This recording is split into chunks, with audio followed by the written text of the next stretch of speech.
This is LBC from Global, leading Britain's conversation with James O'Brien.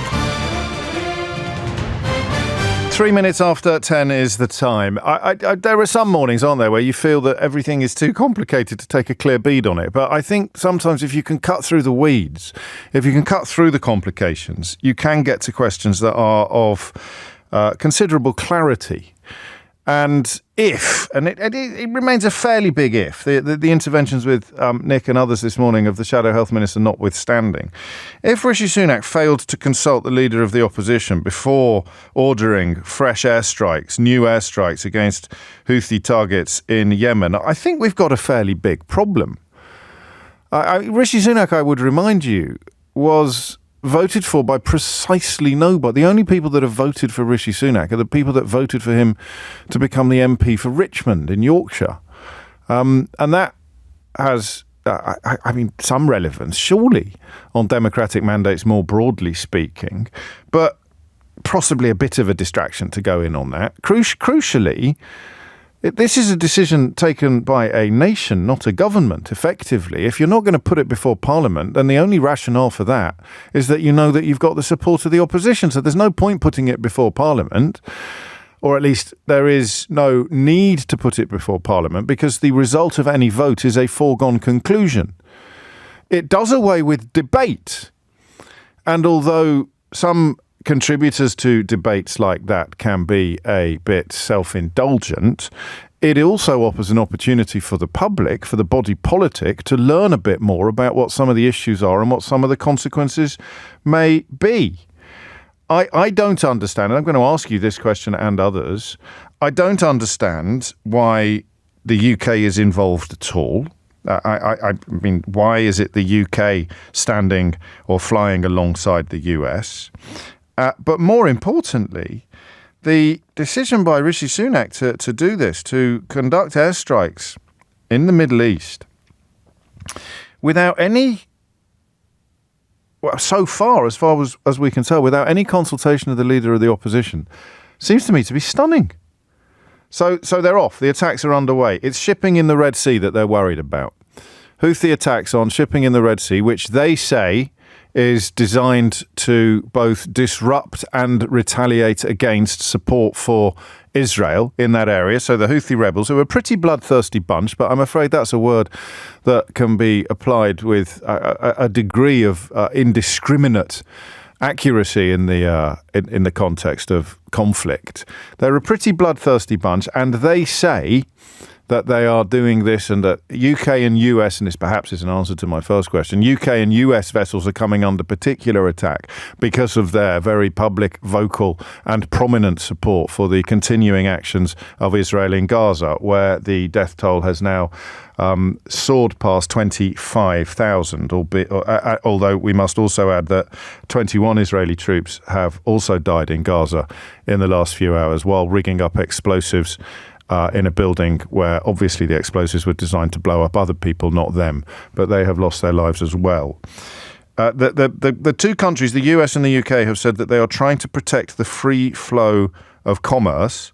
A joint statement that came from the Pentagon said that an additional round of proportionate and necessary strikes against the Houthis has been undertaken.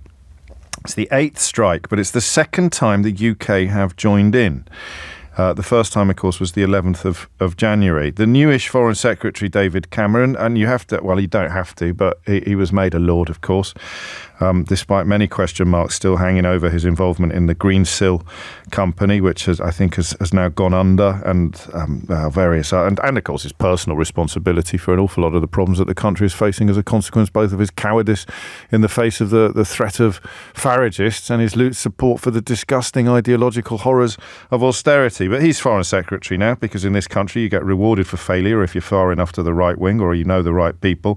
He describes it as a clear message that will continue to degrade the Houthis' ability to carry out attacks.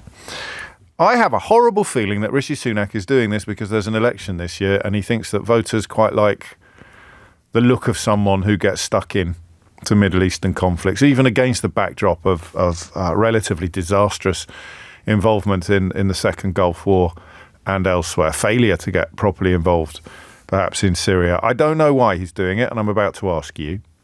But I do know that if the Shadow Health Minister, talking to Nick earlier, was correct, and oddly, we find ourselves in a position where the Conservatives say that Labour was informed, but not in a position where Labour agree, or the most senior Labour politician to speak so far doesn't agree. I think, and listen, you know as well as I do by now, that my radar on these issues is far from infallible. My antennae sometimes twitch at the wrong times, and sometimes they don't twitch at all at the right times. And I don't like using phrases like big deal in the context of conversations like this because they sound a little childish. But I think this is a very big deal. I don't think that the United Kingdom should be getting involved in airstrikes anywhere on an autonomous decision taken by a Prime Minister. So, and I also found, while we're on the subject, I found the argument from David Cameron last time on January the 11th that this has nothing to do with the wider conflict in Israel and Gaza almost unbelievably disingenuous, given that the people that they were bombing insisted that the actions they'd taken that they were now being bombed for were done in support of the Palestinian people and in retaliation to the American and UK support for Israel. And that is a very lonely place internationally now, that support for Israel. Ehud Barak, a former Prime Minister of Israel, Israel's most decorated soldier. I mention that because even the biggest qualifier this morning for Idiot's Corner is going to struggle to describe Ehud Barak as anti-Semitic. He's warned that Israel will find itself sinking in the Gaza mud for years to come if Benjamin Netanyahu retains his fragile grip on power. So the criticism of Israel, the criticism of Netanyahu comes from all corners now, including yesterday families of hostages who stormed the Knesset. And yet the claim from David Cameron that the decision to bomb Houthi rebels has nothing to do with the situation in Israel and Gaza is extraordinary. All right, I've now got a little further information for you, a little breaking news. A Labour source has just told LBC that they expected to be briefed and that Sir Keir Starmer was not informed ahead of time. So clarification for you, breaking news for you. At the time of the 10 o'clock news bulletin, the Conservatives were saying that Labour had been informed. We were relying, and there was no reason to doubt her word, because she was doing the rounds this morning, as they say, which means she would have been fully briefed and informed by the Shadow Health Minister that Labour had not been informed. But we're now fairly confident that Sir Keir Starmer was not informed ahead of time that Rishi Sunak had independently and autonomously decided to drop bombs in the Middle East. Because that's always worked out really well in the recent past. 0345 6060 973 is the number you can call as a citizen of this country to tell me what you think about this action, because the Prime Minister doesn't care. Not only does he not care about what you think about this, he doesn't care what the Leader of the Opposition thinks about this. He doesn't care about the most basic requirements of parliamentary democracy, particularly in the context of killing foreigners. You don't do it under convention and tradition without support. And if you're not sure that you would get parliamentary support, you have a vote. If you are sure that you'll get parliamentary support, you can be in that position only and exclusively because the Leader of the Opposition has assured you of his or her support. So I do increasingly think that we're in very strange waters here. And I do understand some of it, and I don't understand other bits of it, which is where you come in. 12 minutes after 10 is the time. Question number one.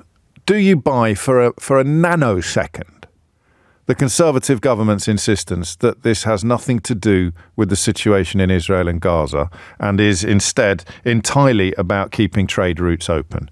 I mean, just think for a moment about timing. 0345 6060 973. Question number two.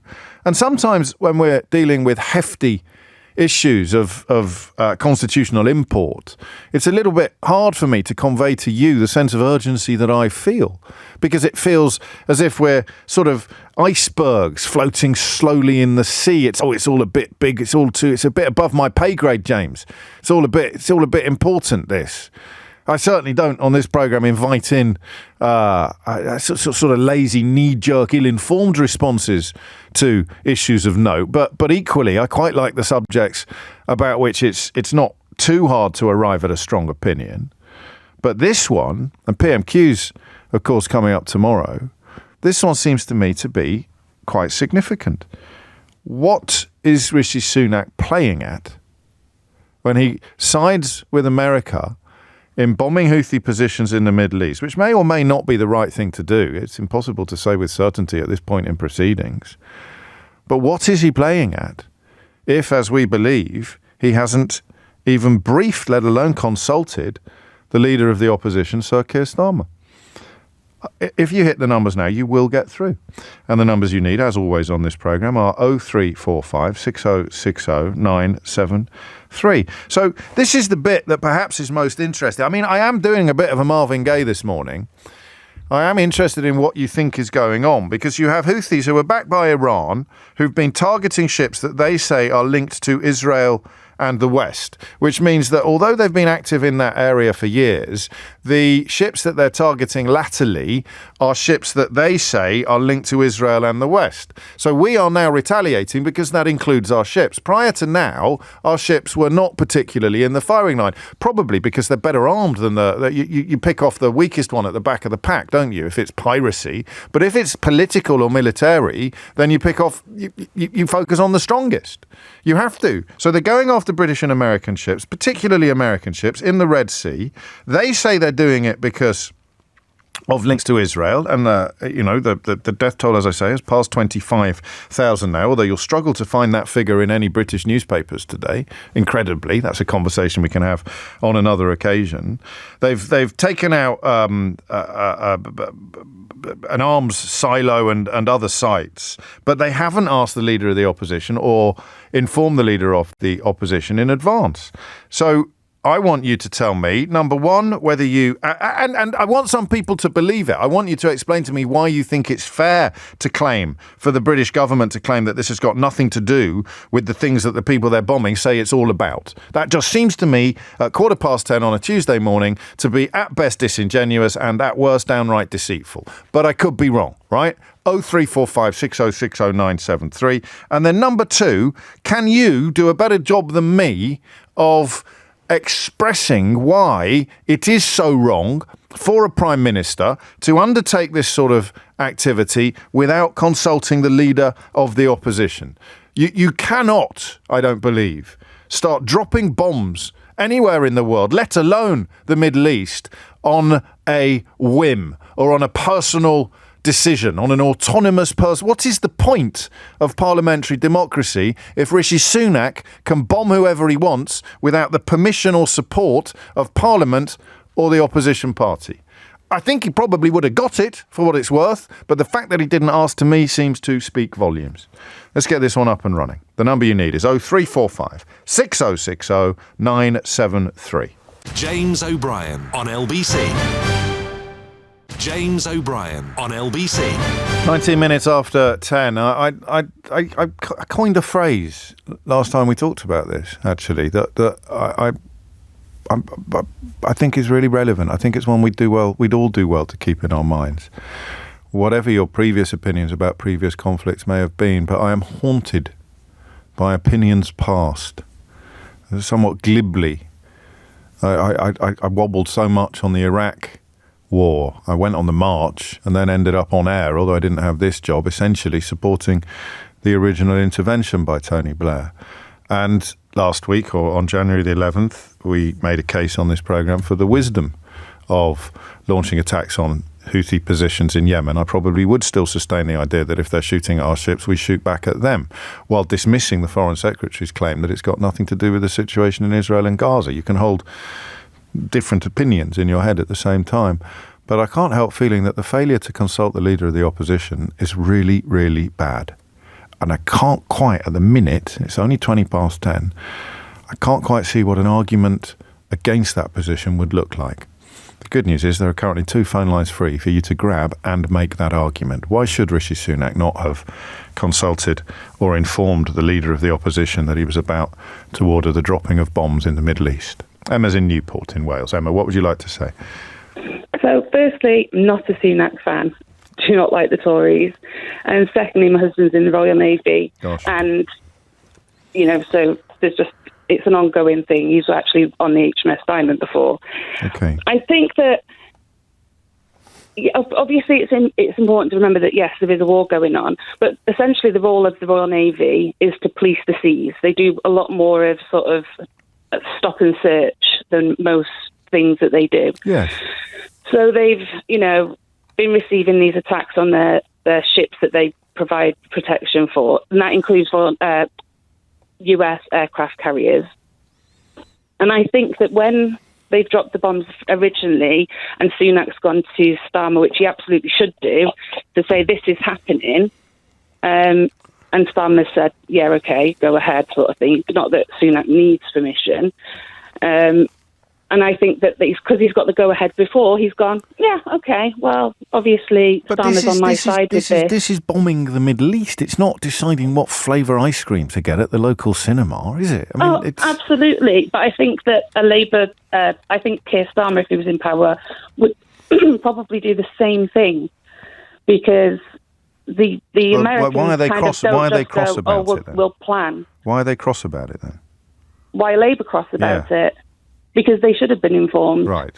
They should have been informed. I don't think we can't do sort of predictive hypocrisy. We can't say what Sunak's done is wrong, but Starmer would have done the same. And he's a former director of public prosecutions. He's a stickler for detail. A couple of suggestions coming in, Emma, that Sunak's done it on purpose to make Starmer look weak or to make him look outside the loop. I don't think so. I think that Sunak is, like you've said before, like a supply teacher. I don't actually think he knows what he's doing most of the time. He has really terrible advisors. And if they said, yeah, we've emailed, we've sent a message to Starmer, he's all right with it, instead of checking up, Sunak would just say, all right, okay, Starmer said, yeah, it's all right, we've told him. And then it all comes back to bite him on the proverbial.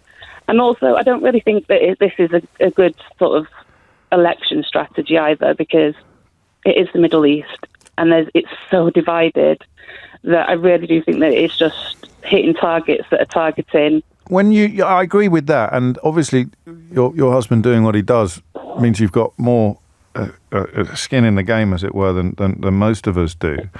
But as a military wife, as a naval wife, isn't it more important to you that any offence, any attack, any bombing is undertaken with proper constitutional authority?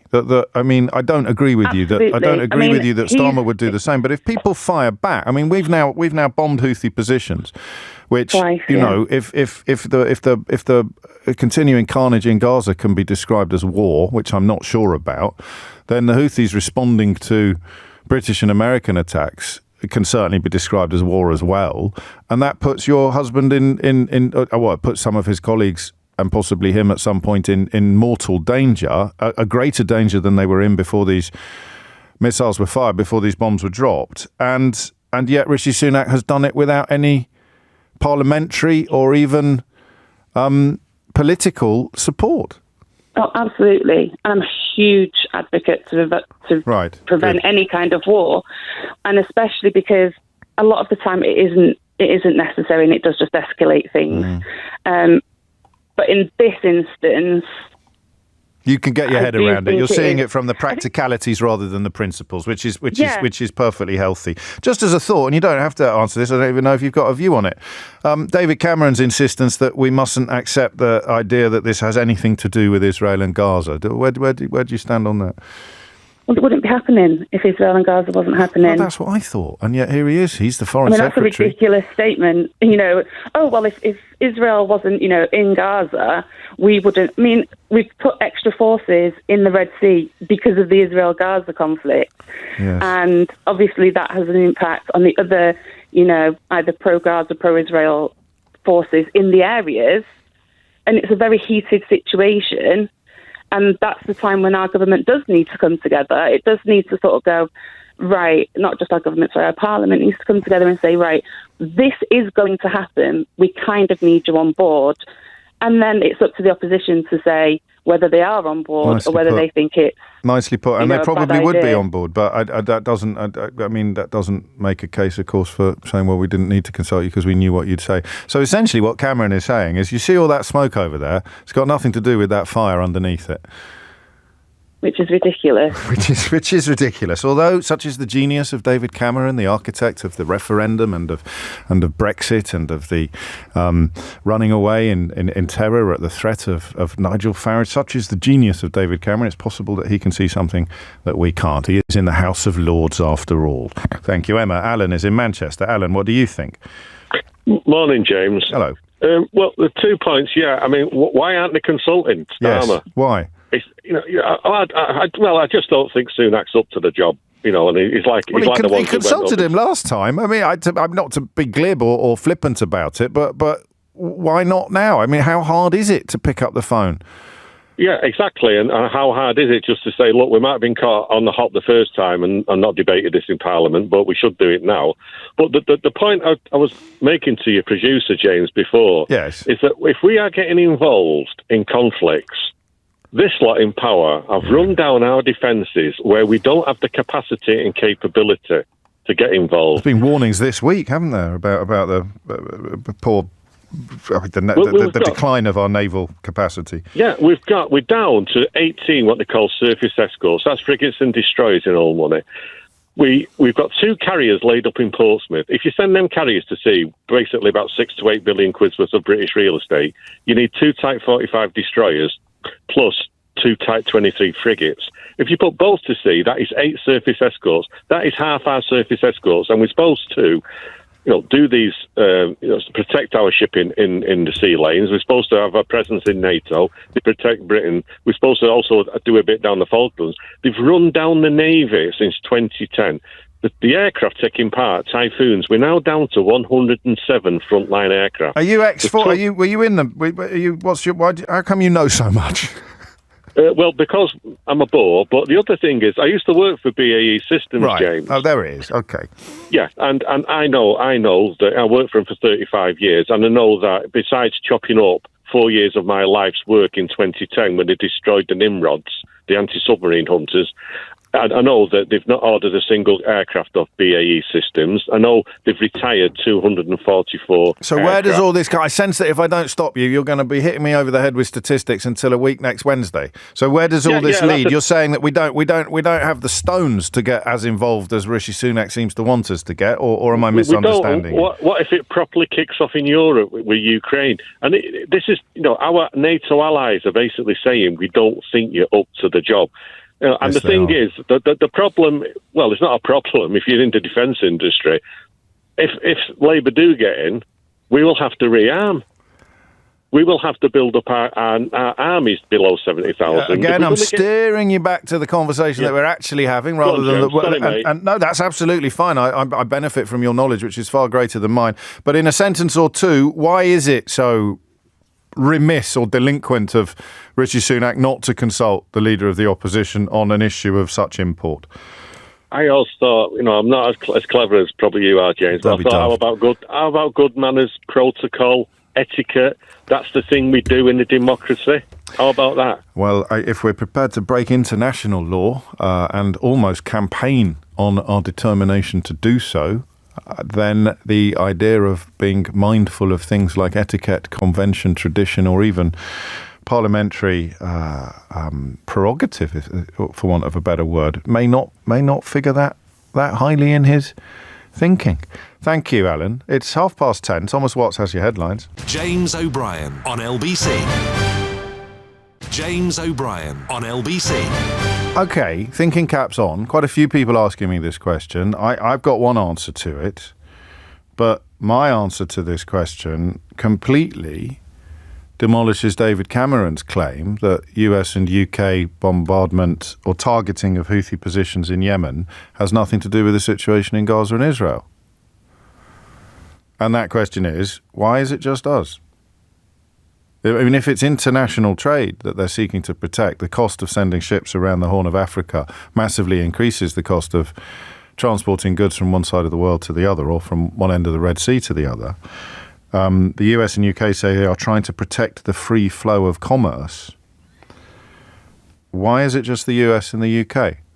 Because the Houthis respond by saying, and look, make no mistake, that they're very hard. There are no goodies and baddies, really, in the Middle East, however hard some people may try to persuade you otherwise. The Houthis have a history of child soldiers targeting civilians, executions. I mean, they are a bloodthirsty bunch. But the Saudi-backed government in Yemen that they are fighting against, with whom they are engaged in civil war, is the same.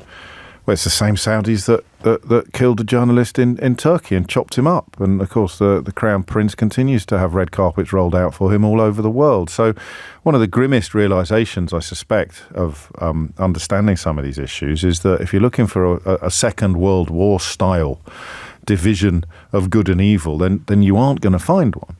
But you have little choice but to listen to what people say when they are telling you why they are doing the things that they are doing. And the Houthis say that they are targeting ships in the Red Sea. The Iran-backed group is launching missile and drone attacks in that crucially important strait in the Red Sea, the Bab el-Mandab Strait, against naval and commercial ships in retaliation for the continuing killings in Gaza and in the hope of disrupting support for the Israeli military. So you have to accept that that's what they have said. The attacks have been carried out with the Palestinians, in solidarity with the Palestinians, over the war in Gaza. They've also said they won't stop in the face of Western military response. So if David Cameron is right, and the decision by the US and the UK to target these positions has nothing to do with geopolitics and everything to do with trade, why is it just us? 0345 606 0973. Why aren't the Chinese getting involved? Why aren't the French? 0345, you know the number, I don't need to quite keep repeating it. I'm not making any value judgments or casting anyone as goodies or baddies. I am just wondering why it is the US and the UK doing it, because if what David Cameron says is true, it makes no sense whatsoever. If it's all about the trade, why is it just us? Ludicrous to suggest that only American and British vessels use that strait. It's one of the busiest, if not the busiest, route in the world. So why is it just us? Michael's in Nebworth. Michael, what would you like to say? Morning, James. Hello, Michael. I'd like to refresh things a little bit. Well, you're suggesting. You crikey, everyone's a critic. What needs refreshing? Well, I think that I can't help thinking to myself, who voted for Rishi Sunak and Jeremy Hunt? Who voted for Liz Truss and Kwasi Kwarteng? Yes. We're supposed to live in a democracy, considering... Oh, it's a parliamentary democracy, and we vote. The party that won the general election gets to pick the leader, regardless of who led them into the general election. It's not a massive departure with convention. No one voted for Jim Callaghan, did they, when he became Prime Minister? No one voted for Gordon Brown when he became Prime Minister. So let's not get red herrings. Well, I think it's in your face, like we don't live in a democracy. But regarding your point regarding the Houthis, they've already said that if there's a ceasefire in Gaza, they'll decease. Yes, they have. And so for David Cameron to say it's got nothing to do with the situation in Israel and Gaza is very odd, right? Well, you'd have to have had a lobotomy to believe that. Well, I don't know how much you listen to the show, Michael, but I suffer from... I listen a lot. Well, then you'll know that I suffer from this condition of excessive kindness and excessive empathy, is I find myself sometimes thinking, oh, it can't be that stupid. It can't be that obvious. I mean, look, there are exceptions. Susan Orr was on with Nick Ferrari yesterday, but there are exceptions where, however stupid it seems to be, it's possibly even stupider. But David Cameron must be saying something that we're missing, because if he's only saying what we think he's saying, then you're right. He is treating the country as if it's had a lobotomy. I feel as though we live in. Like, it's interesting what you've said there, because obviously you're educated and with your programme and this and that. Well, but I feel as though I'm entering insanity. I mean, when I hear things regarding Ukraine, when I hear things regarding Gaza, to me, it's nailed on your face. I mean, if you look at the Ukraine situation, could you imagine the Chinese and the Russian troops in Canada and Mexico? What do you think the Americans would do about that? I mean, it seems to me so obvious. I cannot understand how other people don't get it. Well, let me help you out. I know, but you're talking about moral imperatives, whereas the examples you cite involve treaties. So if foreign troops had invaded NATO countries, then America is compelled by treaty obligations to pile in, and Ukraine is not in NATO. And if it piled in, then it starts World War III effectively. So I don't think that's quite as clear cut. Can I just make one final? Yeah, of course you can. I mean, I can't help thinking to myself, like, Europe being flooded by immigrants. Well, where do the immigrants come from? Afghanistan, Iraq, Yemen, Libya, Syria, Ukraine. What have all those countries got in common? We've illegally invaded sovereign countries. Well, not Ukraine. Well, in fact, no. Again, you're making me feel like a school teacher. You're doing fine with when you started with Iraq or possibly Afghanistan, except, of course, for the use of the word illegal. But certainly, if you say we got stuck in. Although don't forget that people don't generally have a problem with Ukrainian refugees for reasons that you'd have to ask them about, but they do have a profound problem with refugees with darker skin. I don't know whether there's a word for that or what that involves.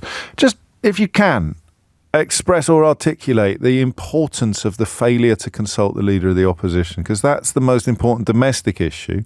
And then internationally, does anyone want to have a crack at why it's just us? Why it's just us? Because if it's all about the trade, if it's all about the trade, why isn't everyone else getting stuck in?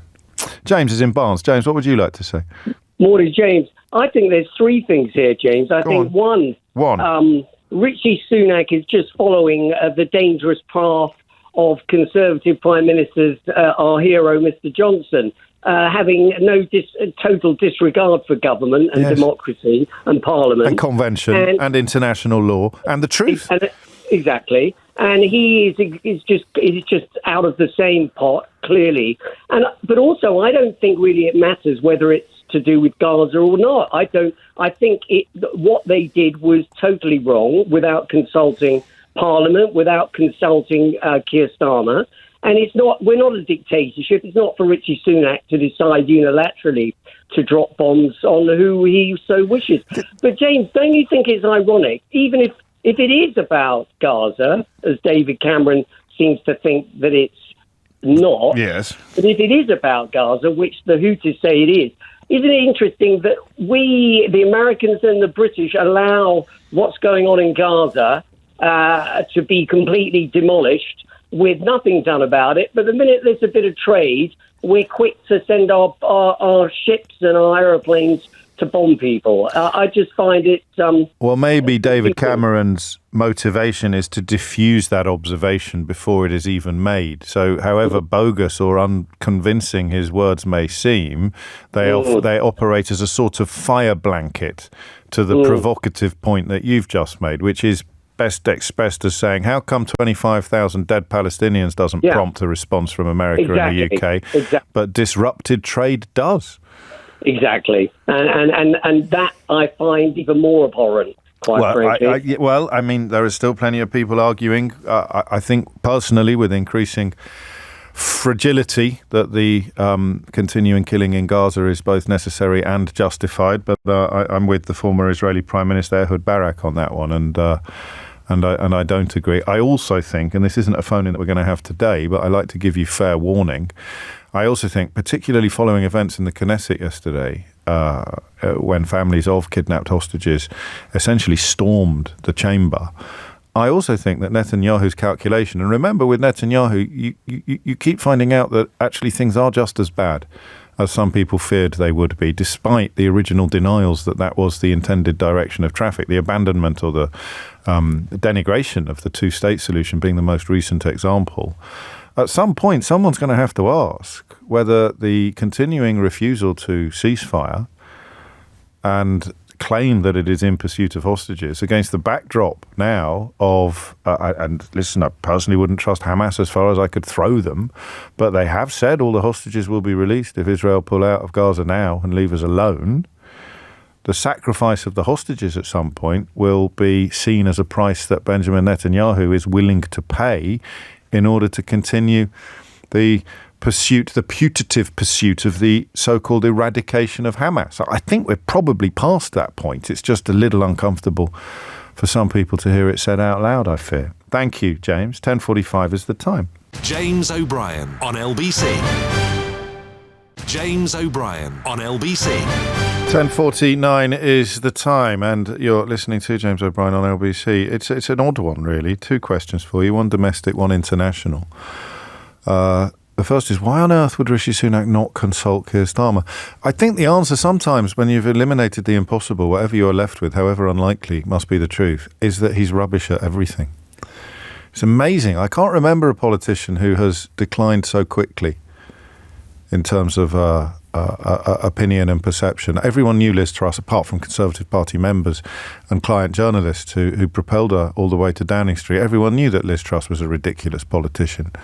A truly ridiculous, a spectacularly ridiculous politician. You didn't need her ludicrous, economy-shattering budget to prove that. You just needed to have been paying attention, but scant attention.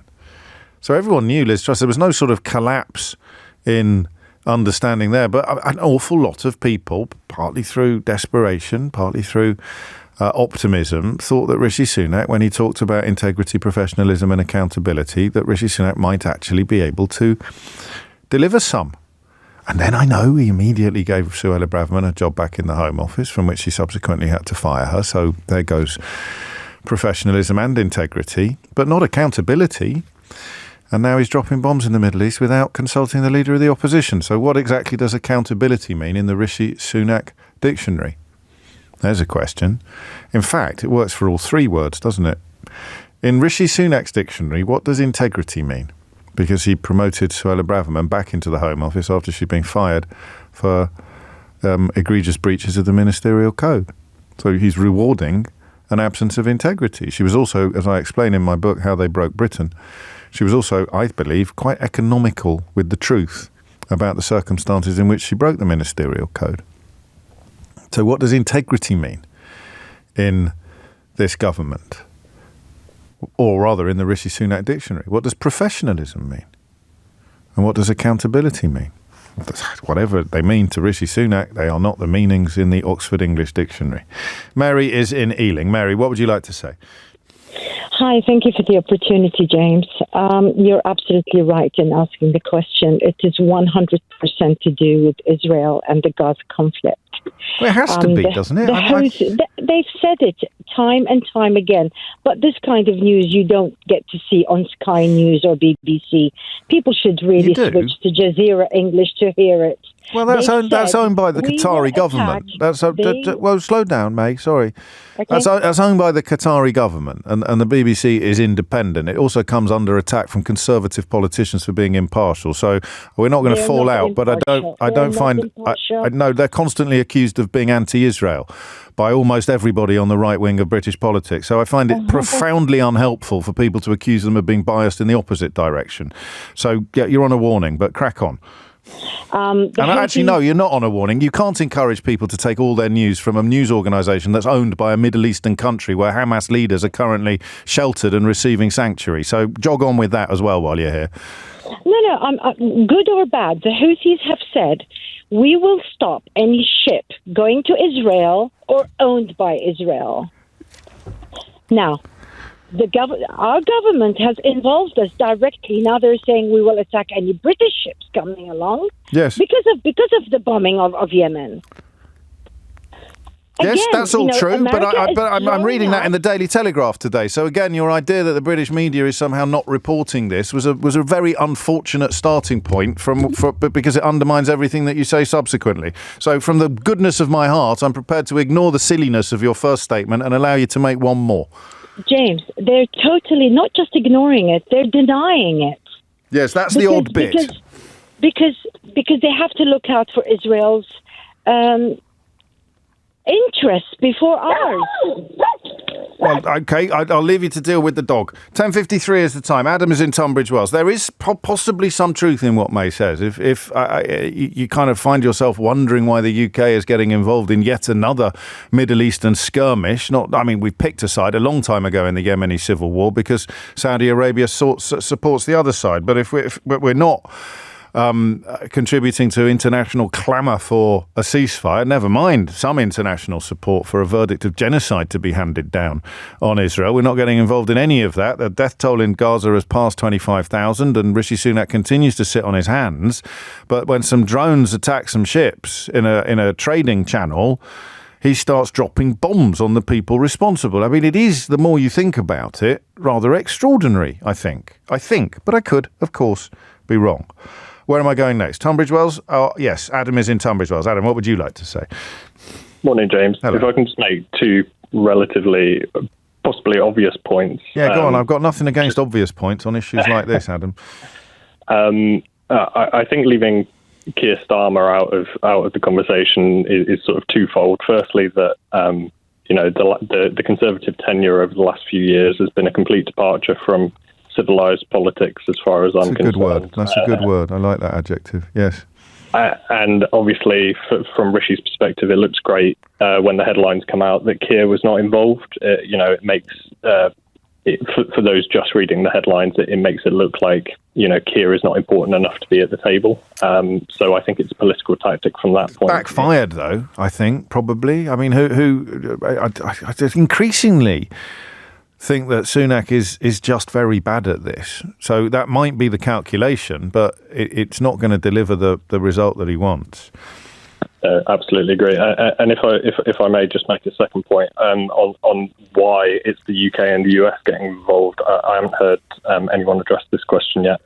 The obvious point is that the UK and the US both have elections coming up, and a la Boris Johnson visiting Ukraine, we know that it's a winner in the polls when a political leader is seen to be showing a strong hand internationally. Yes, well, it was with Ukraine, but I think Ukraine fits the Second World War model of good and evil, or paradigm is a better word than model, whereas Middle Eastern conflicts post-Iraq traditionally don't. It's why we didn't get stuck in Syria and Libya, perhaps on the level that we should have done. But that may again be the calculation. I think it can be both, can't it? It can be 6 of one and half a dozen of the other. It can be 52% of one and 48% of the other. But I think that the failure to support ceasefires at United Nations votes puts us in a place that other countries are not in. And it is at that place that the Houthis are firing their missiles or launching their drones, and therefore to fire back, in a sense, is beholden upon the people being targeted. So maybe David Cameron is saying we're attacking them because they're attacking us. And that has nothing to do with Israel and Gaza. In a sense, he can make that argument just because you don't need to ask why they're attacking us. You just need to start the conversation at the point where they do. And then you can say it's got nothing to do. We're not firing against the Houthis because they support Israel and Gaza. We're firing on the Houthis because they're firing at us. I think that's probably, if you had the misfortune of being able to examine the entrails of David Cameron's brain, I think that is the double speak that he's come up with. It's not quite as stupid as earlier callers suggested, the one in particular who mentioned lobotomies. But he is saying, no, we're not shooting them because they support the Palestinian people, silent brackets, although that is, of course, the reason why they're shooting at us, close brackets. We're only shooting at them because they're shooting at us. So don't go further back than the point where they launched their attacks on our ships. But that, of course, still leaves you with the question of why dropping bombs is a reasonable response to trade disruption, whereas sitting on hands remains a reasonable response to a developing humanitarian disaster in Gaza. And actually that phrase takes away agency from the Israeli government. So we will go with mass killing, massacre. I don't know what word you prefer to describe the killing of tens of thousands of civilians. You can pick your own. Roy's in Horsham. Roy, what would you like to say? James, good morning. Hello, one of the questions that has kind of been left in the air a bit over the past hour, and you've had some really, really good callers, is the question of capability. If I can just say for 15 seconds on the issue of informing other senior politicians, it takes integrity and professionalism to do that. Yes. And I would ask Rishi Sunak, please, to remember, you've got to take people with you.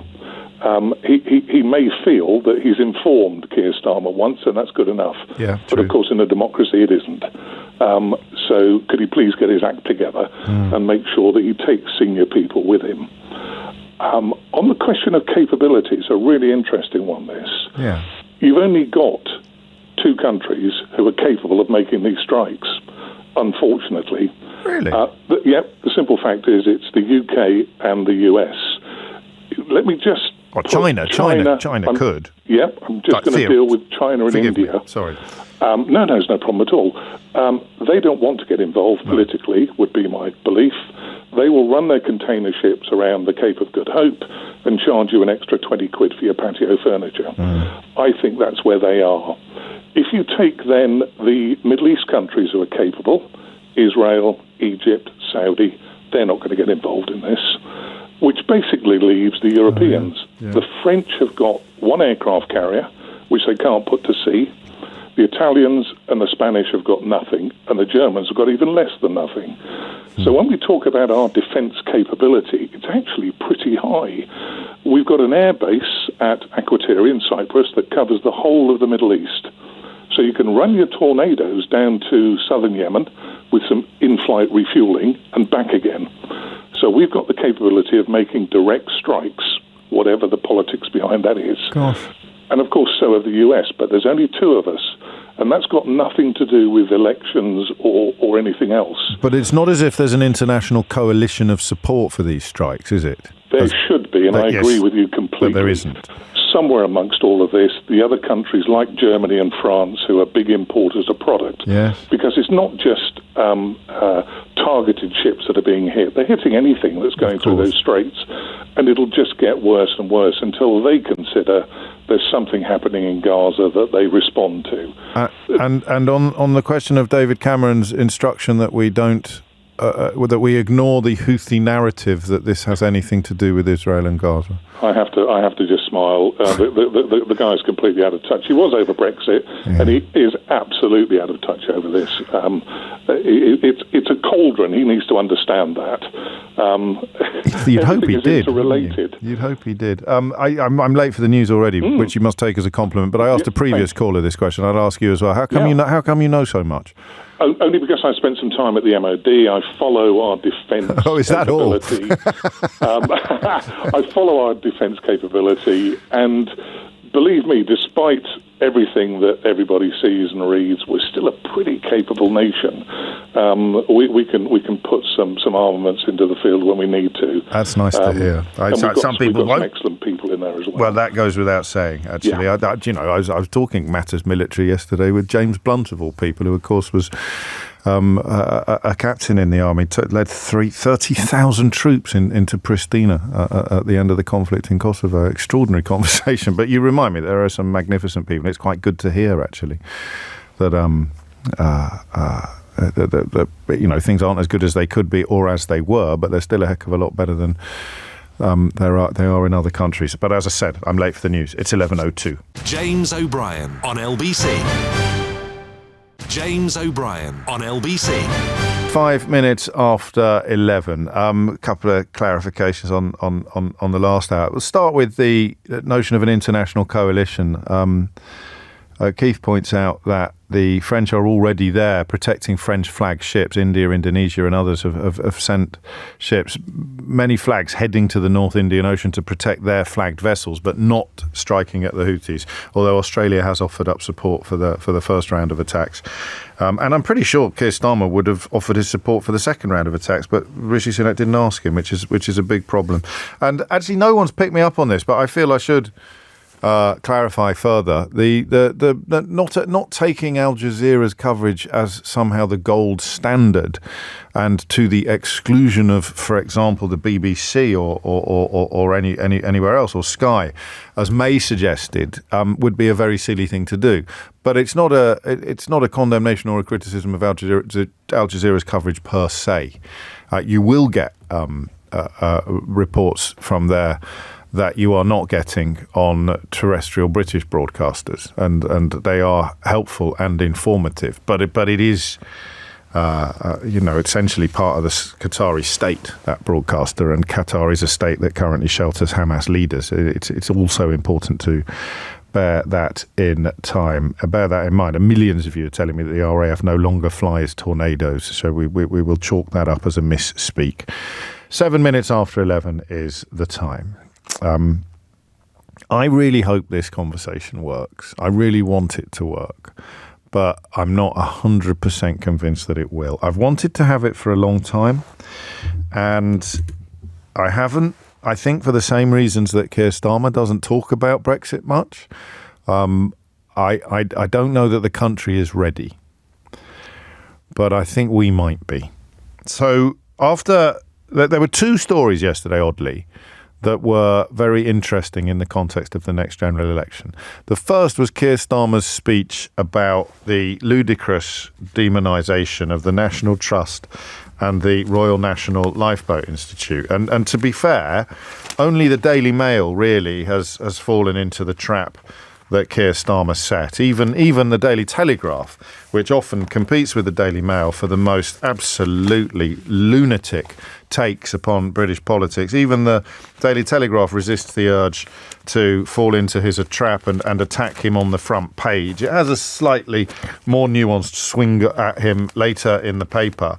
But the Daily Mail, which lost touch with reality long before Paul Dacre lost touch with his dreams of a seat in the House of Lords, the Daily Telegraph, the Daily Mail, Starmer wades into culture wars on the side of the woke. And as we've demonstrated several times on this programme, people like this have no idea what they mean when they say woke, or rather they probably do, but they know they can't say it out loud.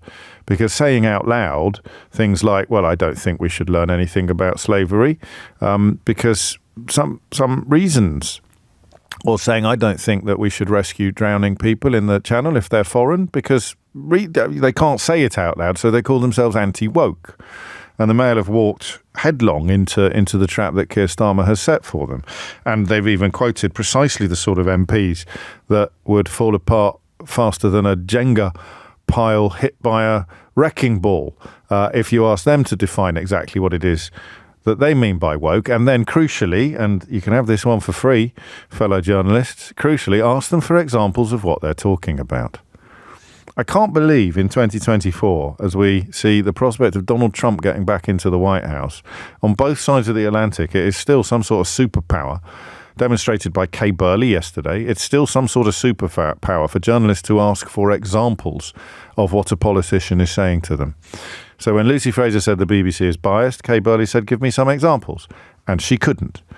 So if you ever have the misfortune of encountering an MP called John Hayes, who revels in the description of being Suella Braverman's mentor. What do you mean Suella Braverman's mentor?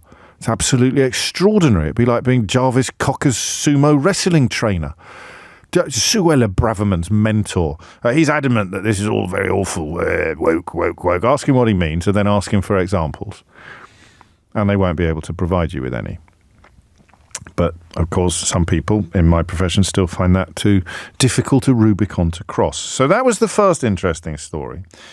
Keir Starmer making a very simple, measured, sober case for being proud of and defending institutions that uphold fine British values like the National Trust and the RNLI. 76% of National Trust members polled wanted the properties to display more information about colonialism and slavery. But obviously the silent majority forgot to vote in that poll.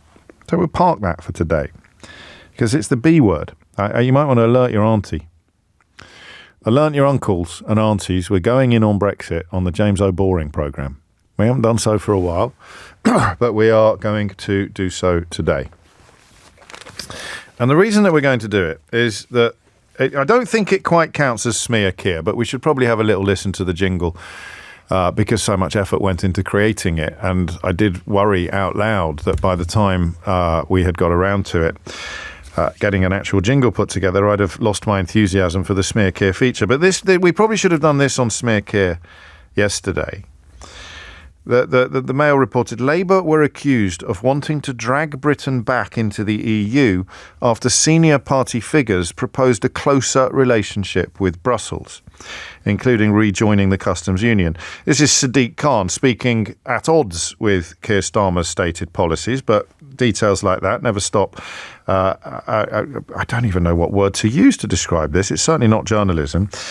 From engaging in this sort of thing. The shadow Northern Ireland Secretary Hilary Benn suggested it would make sense to link up more closely with the bloc, which is about as close to a statement of fact as it is impossible to imagine. Genuinely.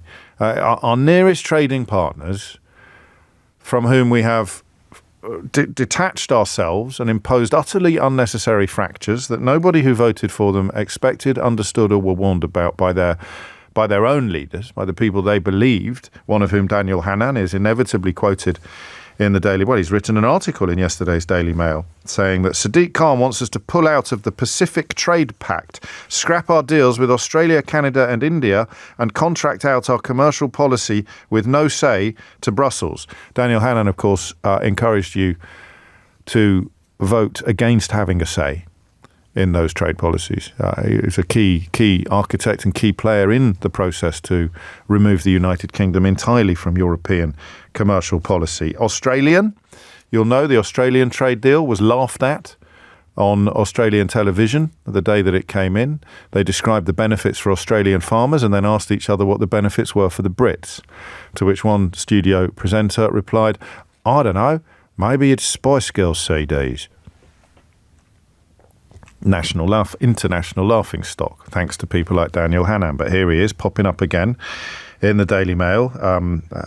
He serves on the UK Board of Trade, would you believe? An appointment, I believe, that was made by Liz Truss.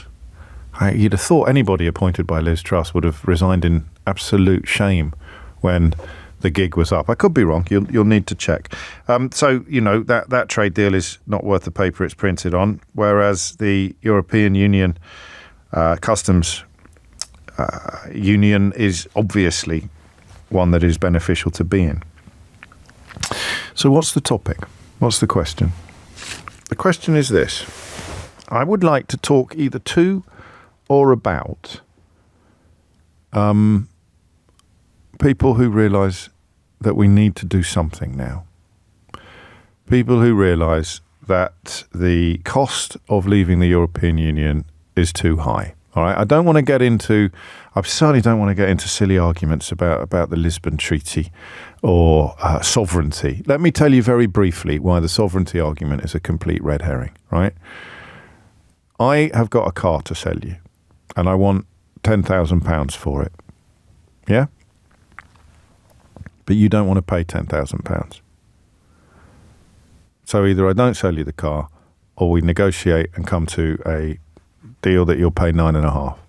All right. The minute that I agree on 9.5, I'm surrendering sovereignty because you have had an equal say in the process of what that car will cost to me.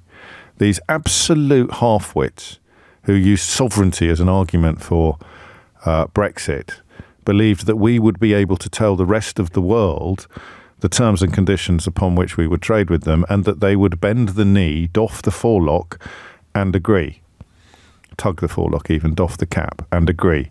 And the consequences of that jingoistic arrogance are probably best contained in that phrase, I don't know, maybe it's Spice Girls CDs. That's what sovereignty looks like. Believing that you get to tell the rest of the world the terms and conditions upon which they can trade with Rule Britannia, and then discovering that, in fact, they've got just as much heft as you. The Indian deal, should it ever emerge, is going to scare the bejesus out of the racists who voted for Brexit in the first place. So let's park all of that for now. Do you want the Labour Party to explicitly call for closer ties with Europe? Okay. Now that perhaps speaks... Oh, and also we forgot George Eustace, one of the negotiators of the Australian trade deal, who subsequently described it as rubbish. So do you want them to do this? Because I think I do now, but I have found myself in the last 2 months in the very strange position and slightly surprising position of recognising that Keir Starmer was right not to do things that I wanted him to do when I first wanted him to do them.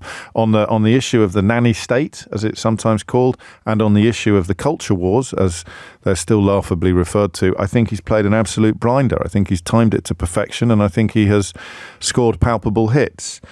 But he is still keeping his finger from the trigger of further European Union cooperation. I can't believe it's a headline that people like Daniel Hannan and whoever's editing the Daily Mail, it's a chap called Ted Verity, I can't believe that they think this will still frighten swathes of the population. Labour were accused of wanting to drag Britain back into the EU.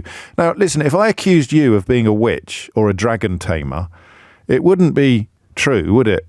If I said, you're a witch, you're a dragon tamer, you are, the Daily Mail would report it as Keith was accused of being a dragon tamer. And they'd think that was news. They'd think you were so stupid that writing something down that wasn't true at all was news. So no one in the Labour Party has said that they want to get back into the EU, but some idiots have seen some words saying something completely different and claimed that that's what they're doing. So they've proposed a closer relationship with Brussels, right? Now, this is quite a nuanced question. Sometimes our Brexit phone-ins can be a bit brutal. I don't necessarily want one today, although I'm in your hands. We'll see how it unfolds. I put it to you that a closer relationship with the European Union is both inevitable and necessary for this country. We're about to get another dose of red tape at the end of this month, which we will find out more about later. But it seems to me now to be, it's the time to ignore the people who resist. The polling's pretty clear. Polling on rejoining is pretty clear, but we're not talking about rejoining. What is the best way for the Labour Party to help people climb down from positions as ludicrous as Daniel Hannan? So I really want to speak to people who voted for Brexit. You don't have to accept yet that it was guaranteed to be a disaster. You just have to accept that it's made things worse. 5,000, I mean, the number of businesses that have gone under, the number of businesses that are worried about going under, the impact on everything from the health service to hospitality. Even if you were a little bit xenophobic about things and you thought there'd be fewer foreigners, that's backfired as well. But that's got nothing to do with membership of the customs union. So that's a bit of a diversion for the purposes of this hour. What I want you to tell me, either from the perspective of being the person that I'm talking about, or from the perspective of like me, wondering how we can help. How do we help people reach a place without shame or recrimination where they can join us in saying we've got to have closer ties with the European Union? And do you want the Labour Party to do that now? Actually, switch those questions around. The second one's more important. Now that Keir Starmer has, if you like, showed some ankle on the question of nanny state and on the question of culture wars, do you think it would be politically wise for him to do the same on closer ties with the European Union? 0345 6060 973. It's why yesterday's page 4 of the Mail and today's page 1 of the Mail are so interesting. So page 1 of the Mail, he knew that was coming. Starmer wades into culture wars on the side of the woke. He knew that was coming. He dug that bear trap and they've jumped into it. So he's ready for that fight now. Is it also time for him to have the fight that they tried to preempt on page 4 of yesterday's paper? Is Labour's mask starting to slip over rejoining EU? 0345 6060 973. Is it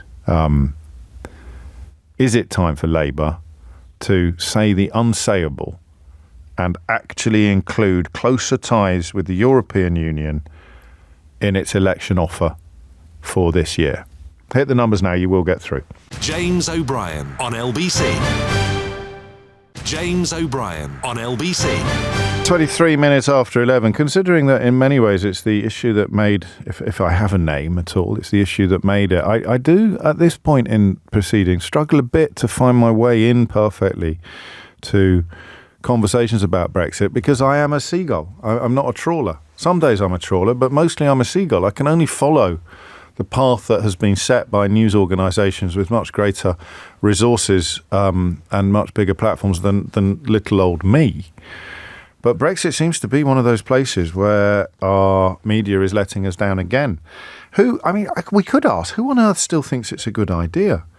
Daniel Hannan, one of the most ridiculous people ever, really, to inhabit public life, was writing in a newspaper yesterday about how awful it would be to abandon our trade deal with Australia in favour of closer trading ties with countries you can swim to.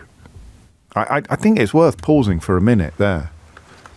Still, I think we reached the cultish stage some time ago. We probably reached the cultish stage before the vote came in, but after the vote came in and people realised that they were actually going to have to deliver on all the things, or people realised that they would be expected to deliver on all the things that they had promised, that's when everything got cultish. That's when everybody started pretending that they hadn't voted for a higher standard of living or cheaper food or any of the things that were promised, 350 million quid for the NHS. They all start, oh no, oh dear, no, we voted for sovereignty. We voted, so, that's when everything went a little bit bonkers. But now, there's two questions really. Do you want Keir Starmer to start being warmer towards the European Union? And the second question is, would it be good politics? Is there any point? Everybody knows, really, that it's going to have to happen at some point. Saying it out loud arguably puts a target on Starmer's back, as he did yesterday deliberately with the woke stuff, without winning any new votes. Your thoughts, please, on this. Philip's in Hartlepool. Philip, what would you like to say? Morning, James. Yeah, I really wish that Starmer would be more proactive on this, get the conversation started, to bring a bit of reality back into politics.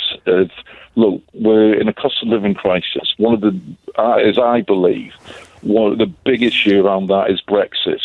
We've got empty shelves. We've got people, businesses. I've got a friend who nearly went out of business because of the tariffs. Do you think people realise? Do you think people join the dots? This is what I mean by being a seagull rather than a trawler. So listen, there's two types of responses to what you've just said that will prove my point. The first is, I just saw a shelf and it wasn't empty. Now, these people walk among us. They're the people who think that because they haven't got a cold at the moment, there's no such thing as a cold virus. But so you've got that. They're certainly not joining the dots, but that's because they're not sure what dots are. And then the second people see the empty shelves and don't believe it's linked to making trade harder with our closest neighbours. They're the sort of Daniel Hannan disciples. So if everyone who sees the empty shelves and knows it's linked to Brexit is probably already where you are, what's in it for Starmer to start pointing it out more vociferously, more robustly? He's got you go back to the figures, 52-48, you're talking about 4% of the population that Cummins managed to swing to get the Brexit through.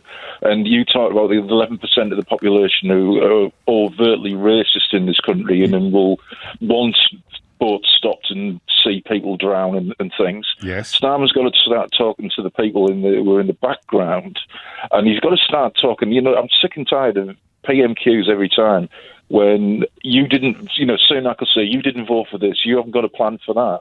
I wish you just turn around and say, to the point, yes, we have, and I'm not going to vote for things that are absolute rubbish. That's the reason we didn't vote for them.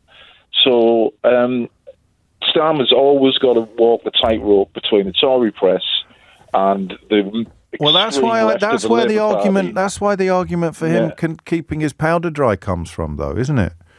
I just wish he'd be a bit more grown up about it, and the extreme left of the Labour Party or old left who would never have voted for the EU.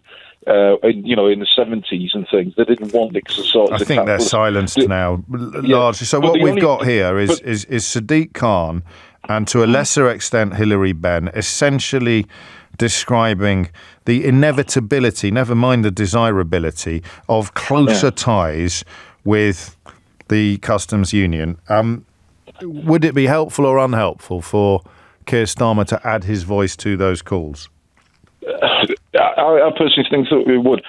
Can I just add one thing? Very briefly. Very briefly. The European Union was the last bastion of holding on to our rights and working time benefits and things.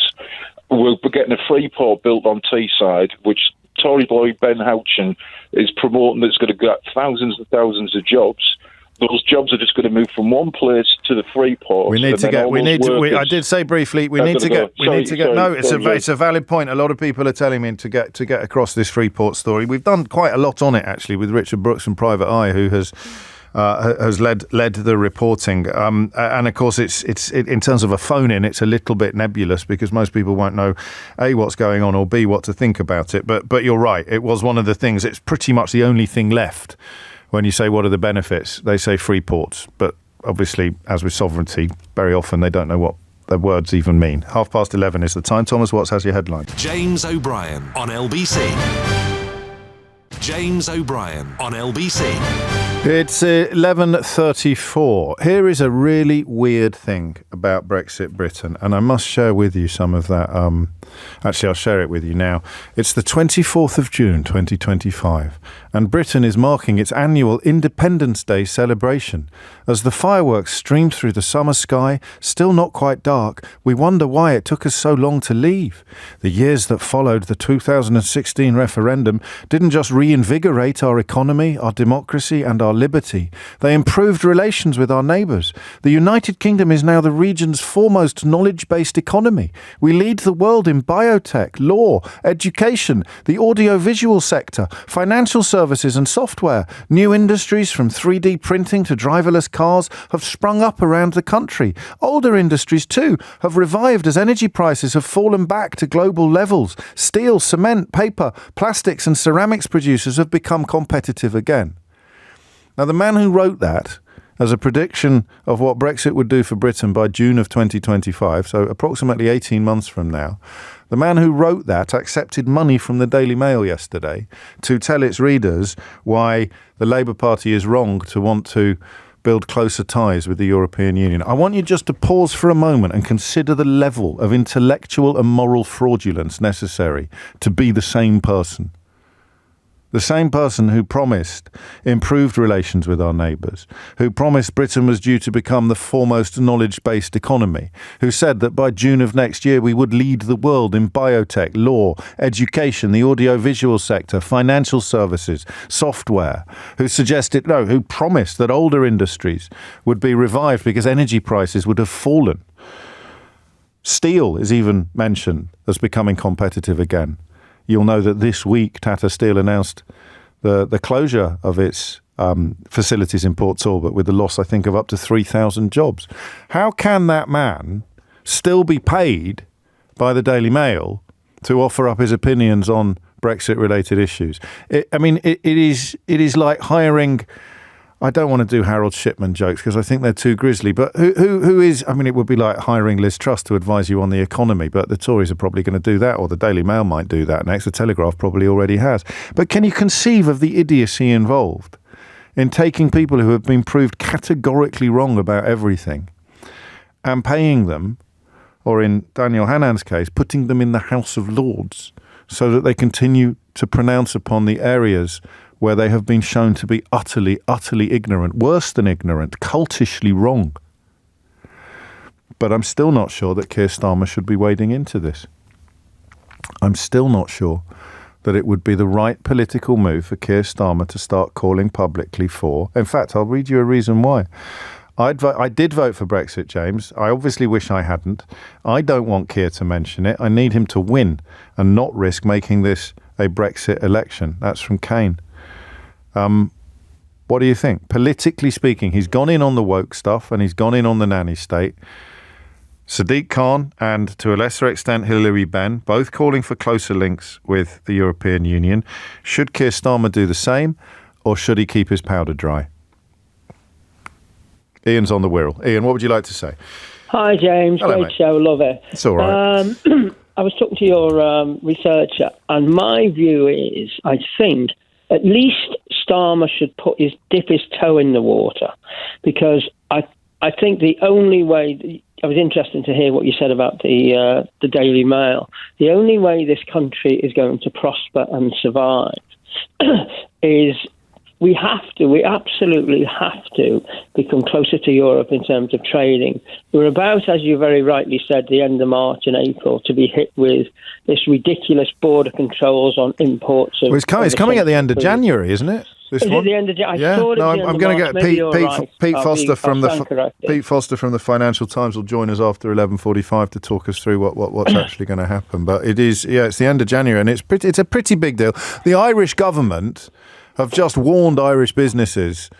Well, actually, they've not just warned them, but they are warning and have warned Irish businesses about what to expect. The British government is more or less silent about it, which is bizarre. Oh.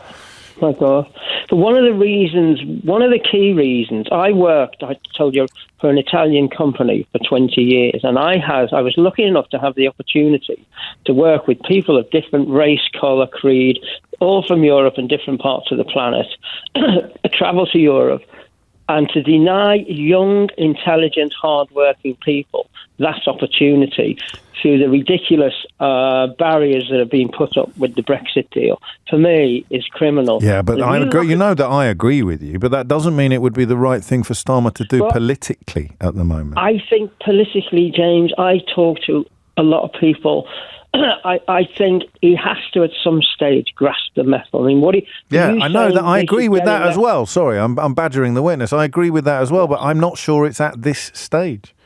So we get elected. So Starmer gets elected first, and then brings in the policy. I think he waits until it becomes until it becomes absolutely inarguable, almost uncontroversial. I'm kind of persuaded, but I do think it doesn't stop him from slightly dipping his toe in the water. He even say he agrees with Sadiq Khan or Hilary Benn. I don't know.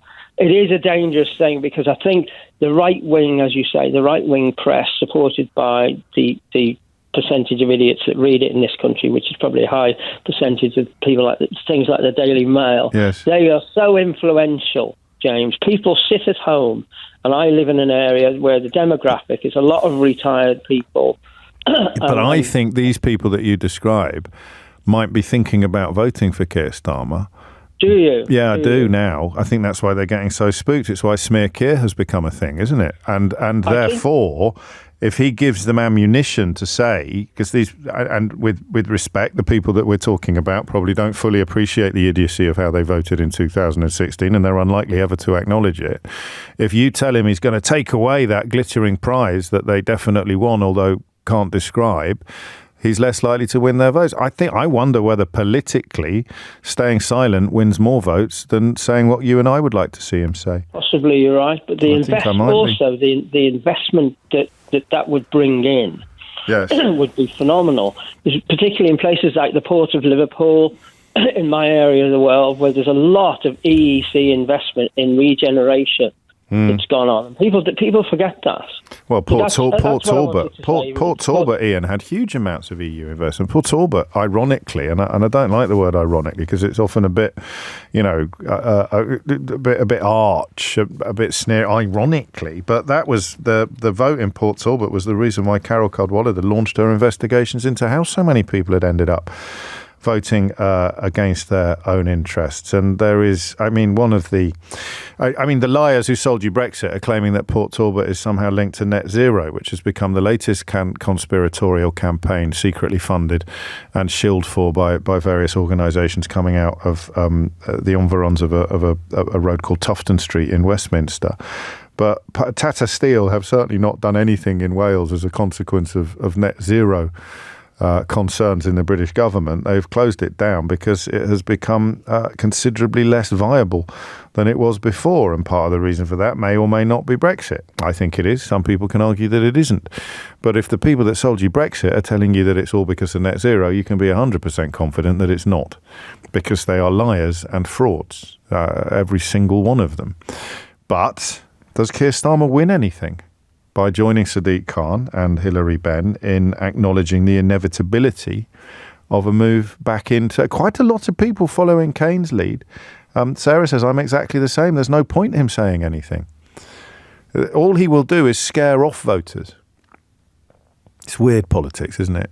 and worries that Starmer wasn't very good at it, at dissipating with these interventions on culture wars and nanny state. But whose vote does he win? Who's sitting there now thinking, well, I quite like old Rishi Sunak, but I hate Brexit. So if Starmer comes out a little bit more strongly about rebuilding bridges with our closest trading partners, then, he's got... I don't know that there's a vote out there he could win. Andrea is in Huntley. Andrea, what would you like to say? Good morning, James. Hello, Andrea. I live in the northeast of Scotland, and I'm more socialist than Keir Starmer is. However, one of the reasons I think he could win votes in Scotland is because Scotland didn't want to leave the EU in the first place. That's true. We voted against Brexit. We had a huge amount of European funding over many, many years. There's little blue signs all over the place saying paid for by the European Union. And with the SNP saying that we would rejoin Europe, I think he could actually get a much stronger vote in Scotland than he would without dipping his toe in.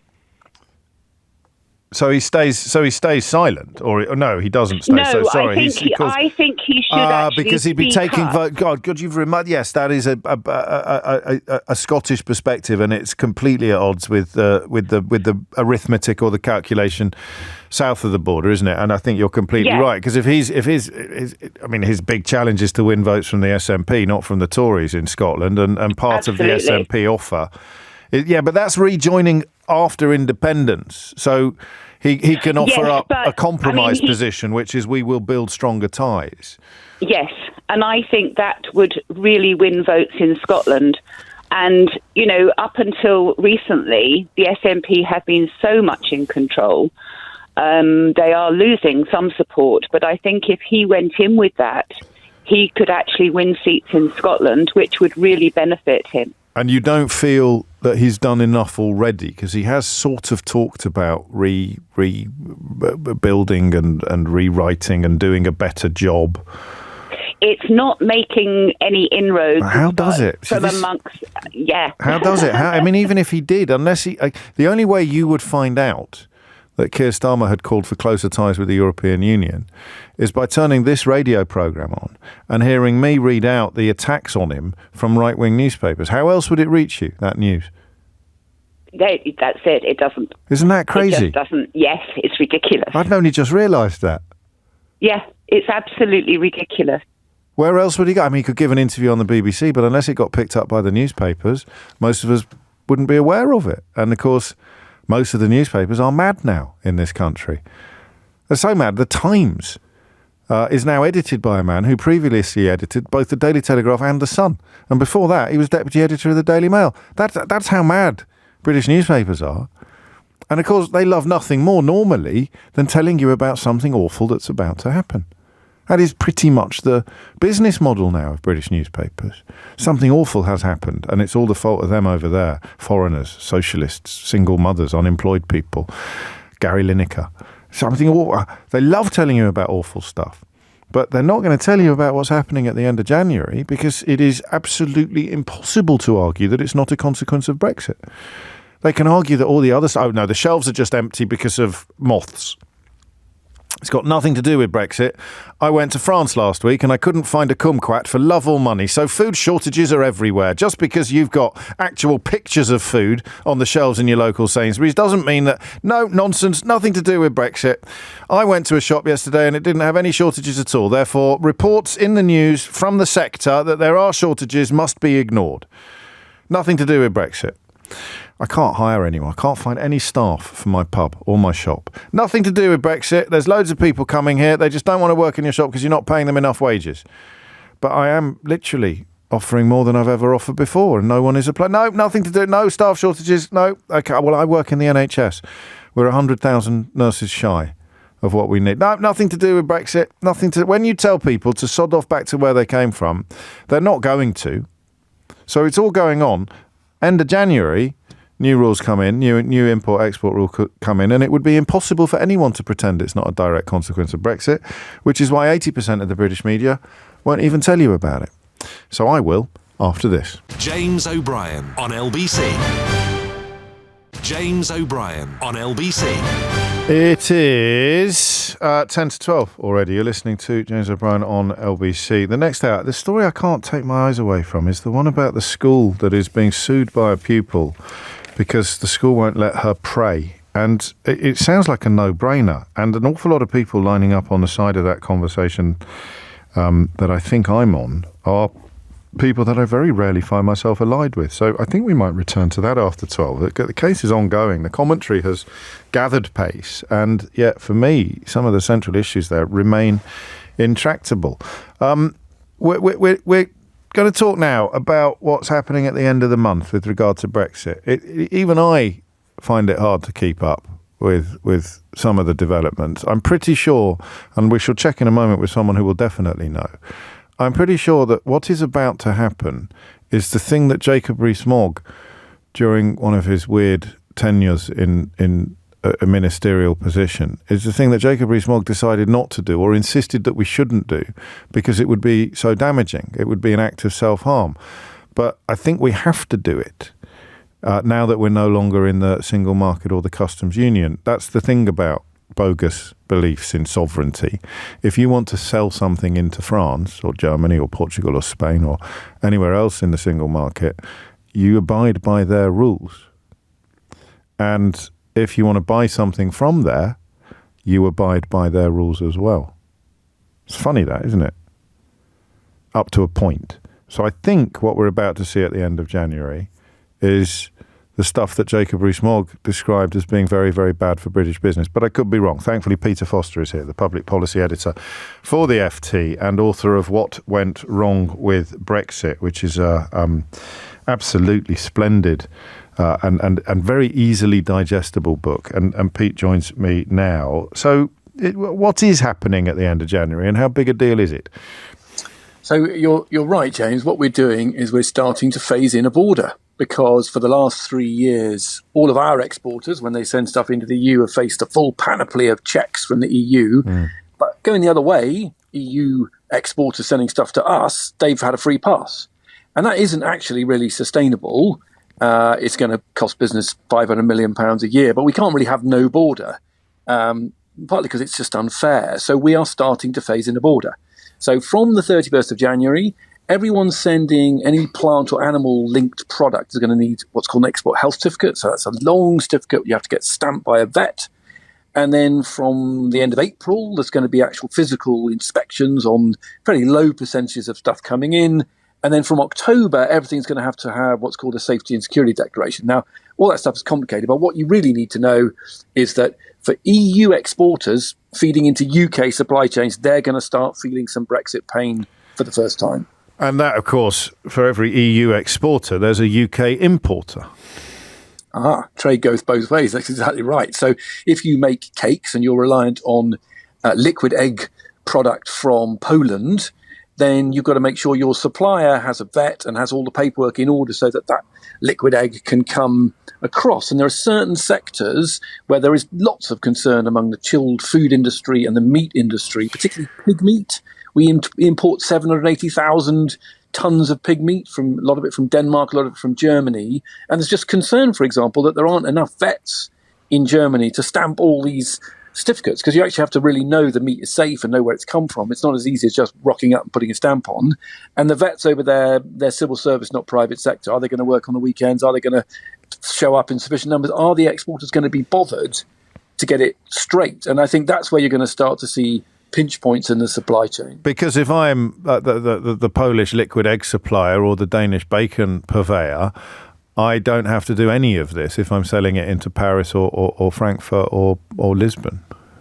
No, indeed, not inside the single market. And I think, as we saw with the other way, James, when the EU brought the border in 2021, a lot of small UK producers just gave up. Just wasn't worth the candle. Or got bought out or opened up facilities in Europe and in order to keep supplying their European customers. But of course, the smaller the outfit, the less likely that was to be an option in the first place. And businesses continuing to go under. If I ask you a silly question, do you promise not to laugh? Go on. All right. Why do we have to do it? Could we not just be buccaneering rule Britannia waives the rules and just say, well, you can import. We don't have any rules whatsoever. You can import. I mean, I can see the downfalls and the potential pitfalls in that. Just things like botulism and salmonella and maggots and all that kind of thing. But Daniel Hannan and Jacob Rees-Mogg, they're not going to be affected by things like that because they'll still be buying the premium brands. Why can't we just let Europeans import whatever they want into this country with no checks or borders at all? Well, I think I'll tell you what the government answer to that question is. Well, first, it's a WTO point, right? You can't have checks on all the stuff coming from all around the rest of the world and then give one particular trade partner a free pass, right? That's a level playing field point. The trouble is the WTO is broken. So truthfully, it took a long time to get in trouble with the WTO. Yeah. I think the other point is it's a very unequal situation. We can't have a one-way street effectively. And so, there's two fallouts from this. Well, on the upside, it might be that once the EU start to feel Brexit pain, they're more keen on getting around the table to work out technical and other solutions to fix it. The trouble with that is, remember, we're 53% of our trade is with Europe. For them, it might be 8-9%. So the incentive is much reduced.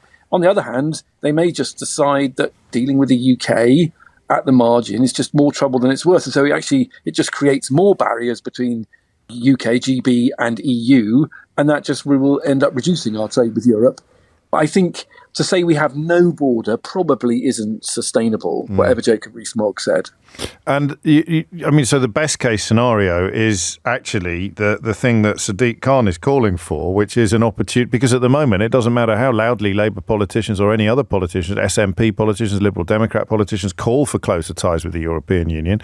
There's absolutely nothing beholden upon them to provide them or even to sit down and talk about them. But if they're access to our markets gets harder, then they might be interested in reaching some sort of arrangement. And that is so the best case scenario is the thing that Hilary Benn and Sadiq Khan were attacked yesterday for suggesting by the Daily Mail. Well, indeed. So imagine a world where there's a Labour government that wants closer ties with Europe. It's not ideologically kind of committed to a zero-sum relationship. In that scenario, actually, a lot of this stuff goes away, James, because Labour want to do what's called a veterinary agreement. Yes. So we basically accept all EU rules on plant and animal products, which is one of the big hold-ups at the border. Yeah. And then actually that makes the whole Northern Ireland thing more difficult. Remember that trade border in the Irish Sea between GB and Northern Ireland? Well, a lot of that would go away as well. So we'll see. But that means a lot of rule taking. There are bits of the UK. And they are, of course, no longer rules in which we have any say whatsoever. Finally, Peter Foster, the promises prior to 2016 that we would retain tariff-free trade arrangements with the European Union and perhaps more crucially, frictionless trade with the European Union. They have now, they are now irrefutably dead in the water. There was never going to be frictionless trade. Well, I know that, and you know that, but people like Daniel Hannan told us that there would be. They thought they were going to have their cake and eat it, and ultimately we're outside the single market. And as you said at the top, there's a single rule book, single referee, play by the rules, play by the referee. You can play. If you don't, you can't.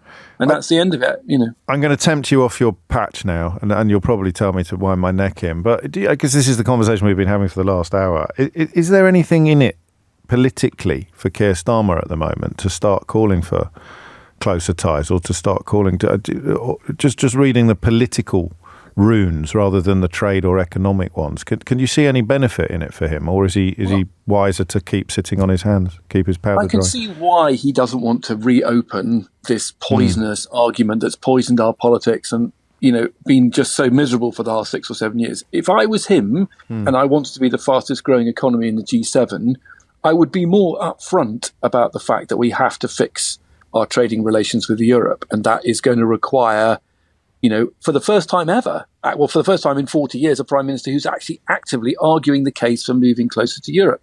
And that isn't about, sovereignty. We all trade sovereignty in all respects, but it's about saying, do we want to have a car industry? Do we want to be in the game for electric vehicle supply chains? Do we want our high-value manufacturers to be playing a proper part in European supply chains? Because if we don't, all of that is friction, drag, cost. And if you want to be the fastest growing economy in G7, and we all need growth to fund public services that are on their knees right now, that argument is going to have to be had. And it's not about people who vote for Brexit was stupid. It's not about sovereignty, emasculation. France is a perfectly sovereign country, and it's a member of the EU single market. Yes, of course it is. And so, that's the argument I would make. I would say, it's about our prosperity. Before an election? Well, that's a tricky one, isn't it? Because, they're just worried the Tories are going to say they're selling out our Brexit. Of course, they already are. The Red Wall voters, are at risk of feeling cheated, etc. But I would just do it without using the B word. I'd say, that's a good point. Better trade relations with our biggest market. Yeah, put it like that. It should never even have been controversial in the first place.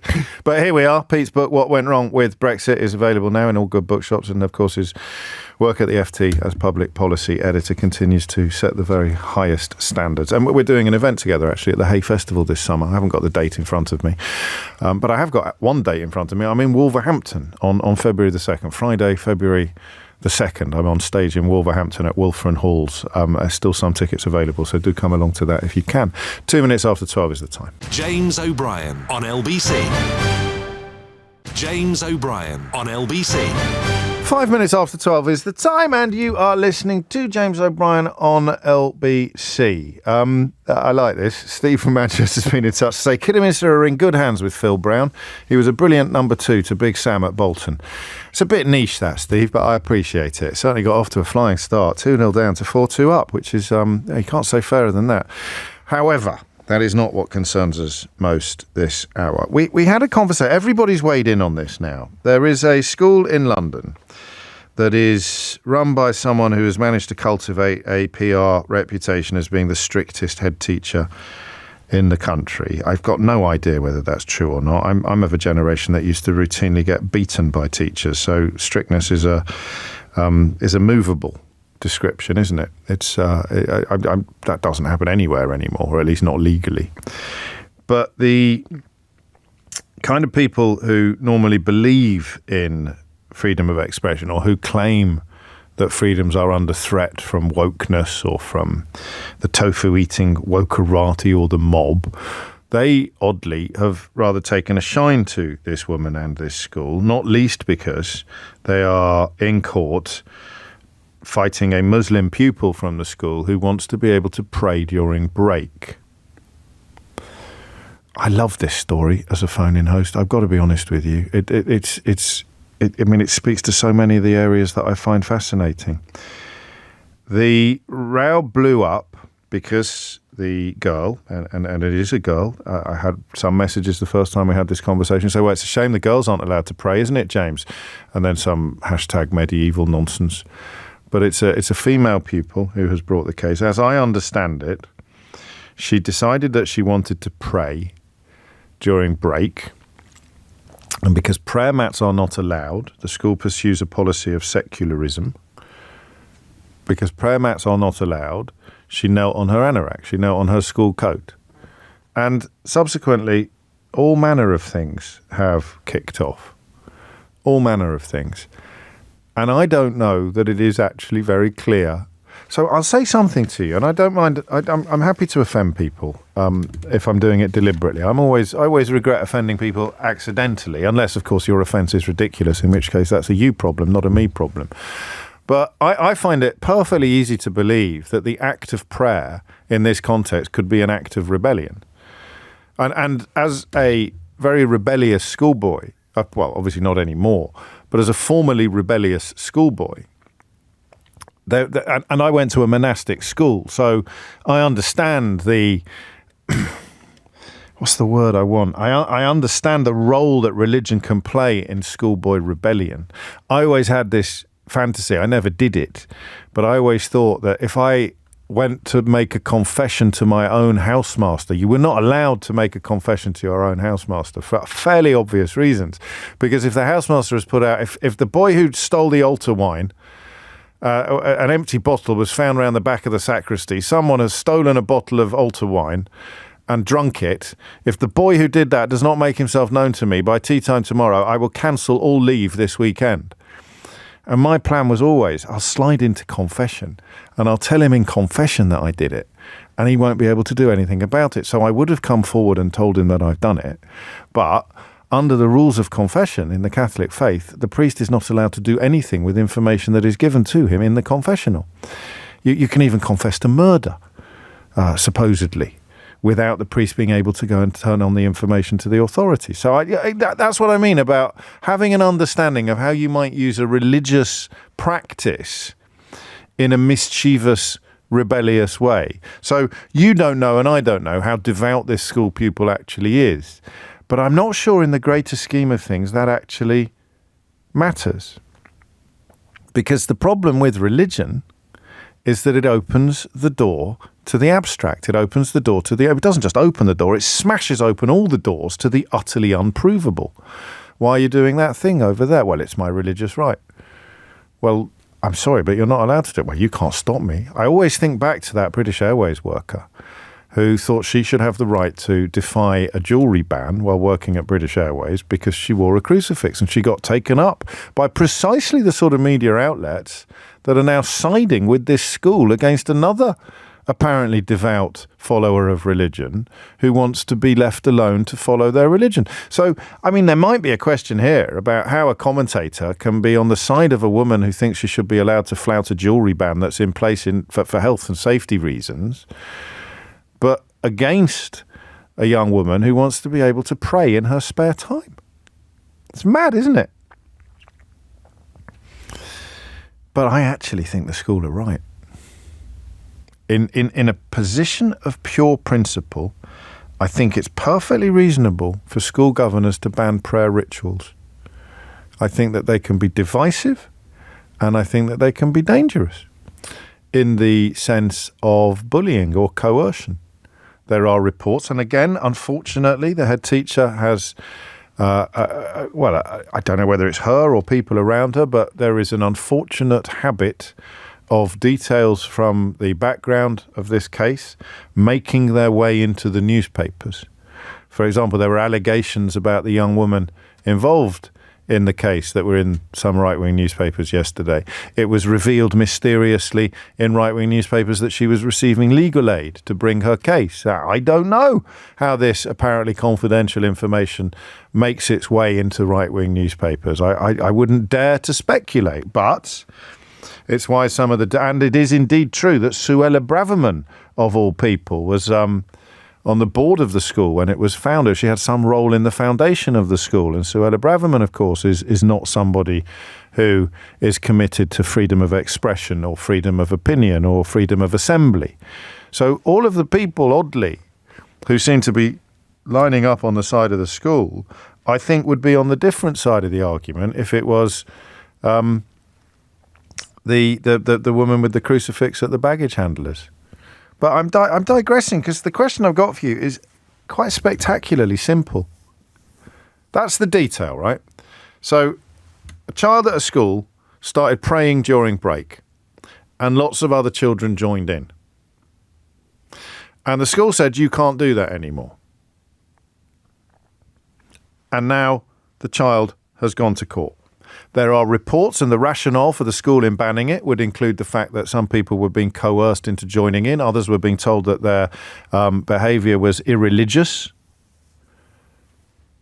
that you shouldn't be singing or listening to pop music. It's haram. As I've mentioned, it's a Muslim schoolgirl in this case, but I would love to have this conversation in a way that ignored the flavour of religion and focused instead upon the principles and the practicalities.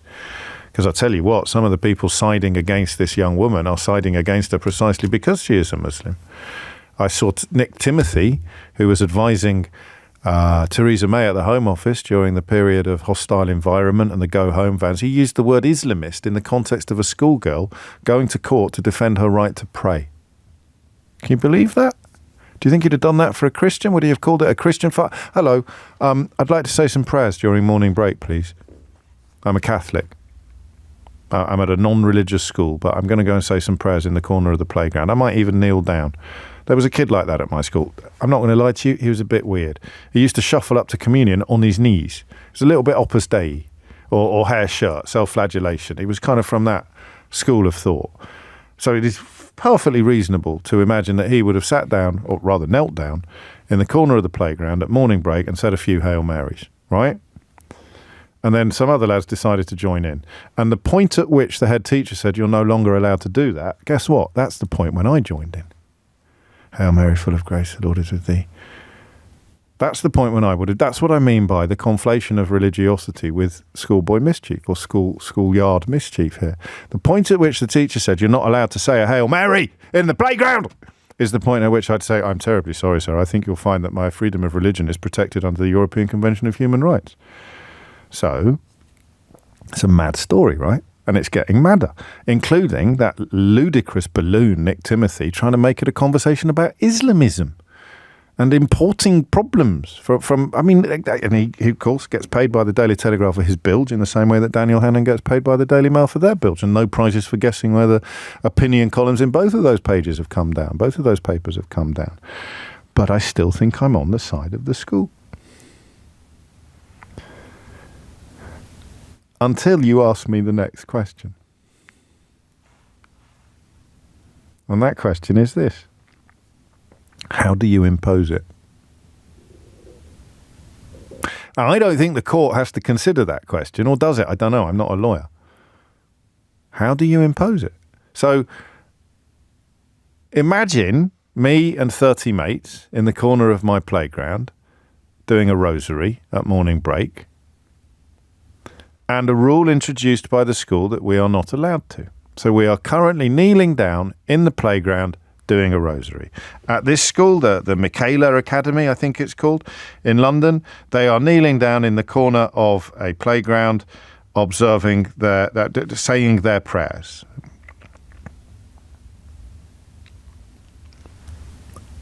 And the school have banned it.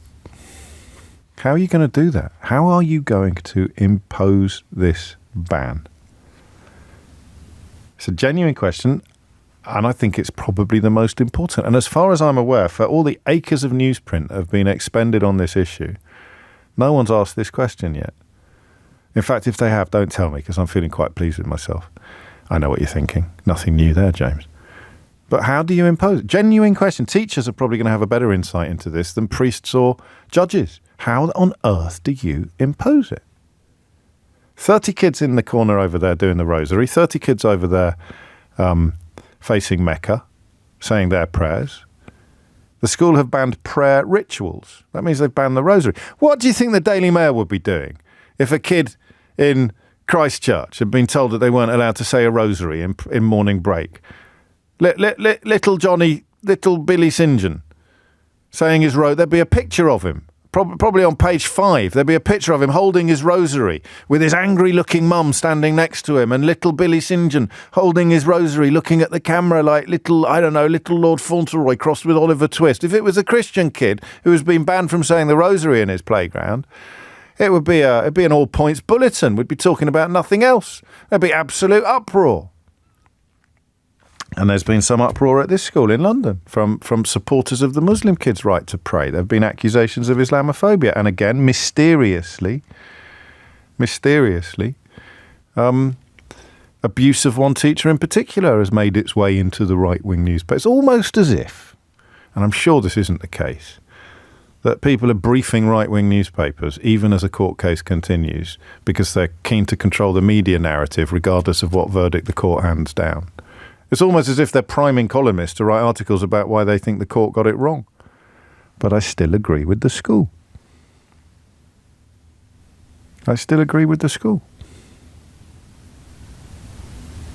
Why?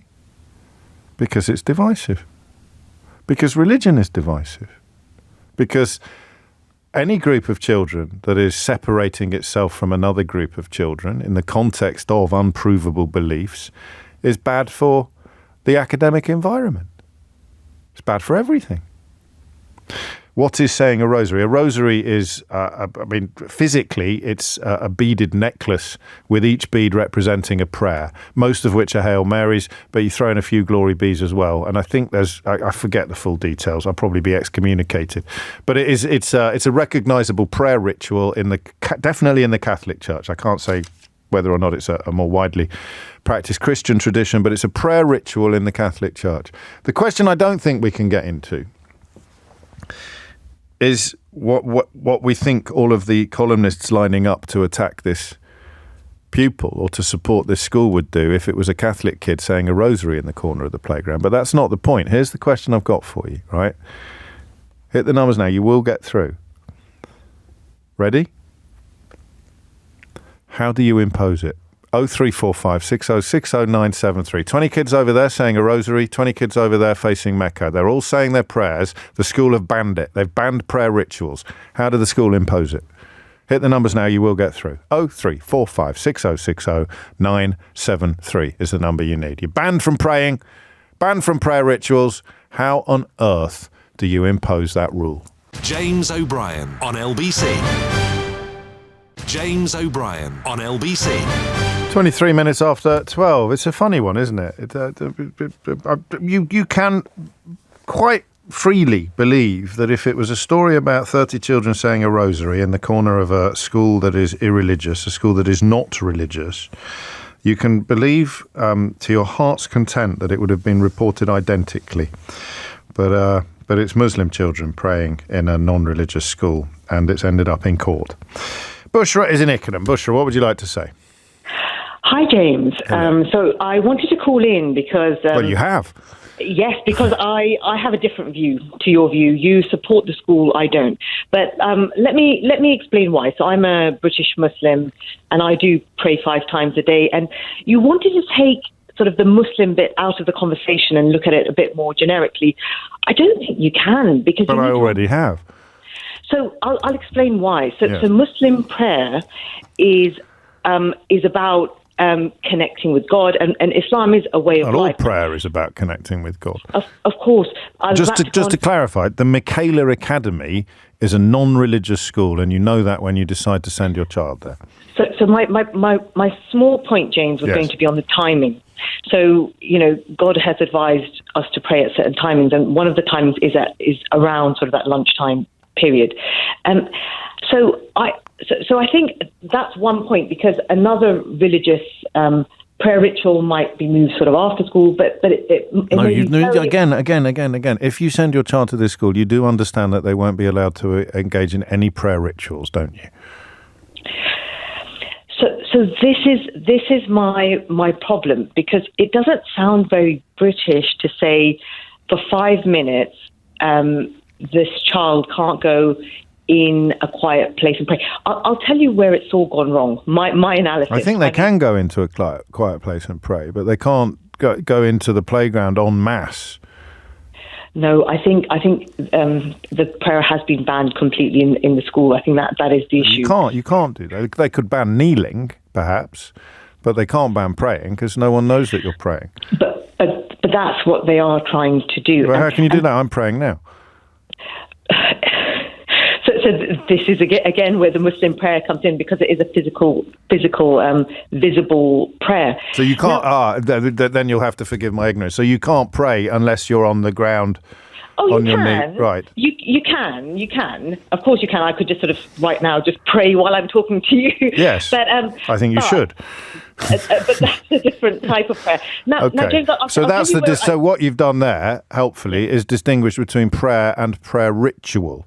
So what they're not allowed to do in the playground is a prayer ritual, which rather undermines the point about British values that you made earlier, because there isn't really any prayer ritual that you would file, I don't think, under British values, because the Church of England, the state religion, essentially during the Reformation eschewed the prayer rituals that were beloved of Rome and the Catholics. So I might still be saying my rosary, but I don't know that there's any comparable practice that the average Anglican would undertake. But James, can I give a suggestion? Of Do you course. not think it would have been better for this? I mean, clearly she's a great head teacher to have addressed. Well, she achieved very high results. Well, that's a different conclusion, but the point stands. I mean, that's the reputation that follows her. But wouldn't it have been better if she had addressed what sounds like bullying going on, pressurising of other children to pray, rather than banning something altogether? Yes, I think it might have been. I think that you've asked me a slightly different question. You have to presume they did. I don't know what you can do about that. You can march up to a child and say, stop encouraging that child to pray. I mean, it's even odder in a sense. But here's the question that makes you win. Yes. How do they impose it? Well, they can't. And also, why is this school special, James? Because as a Muslim parent, you may not know, but I know that majority of high schools in Britain are very supportive of Muslims or any other Muslim child who wants to pray at lunchtime, and often have a designated quiet area. It doesn't bother anyone, and they go and pray.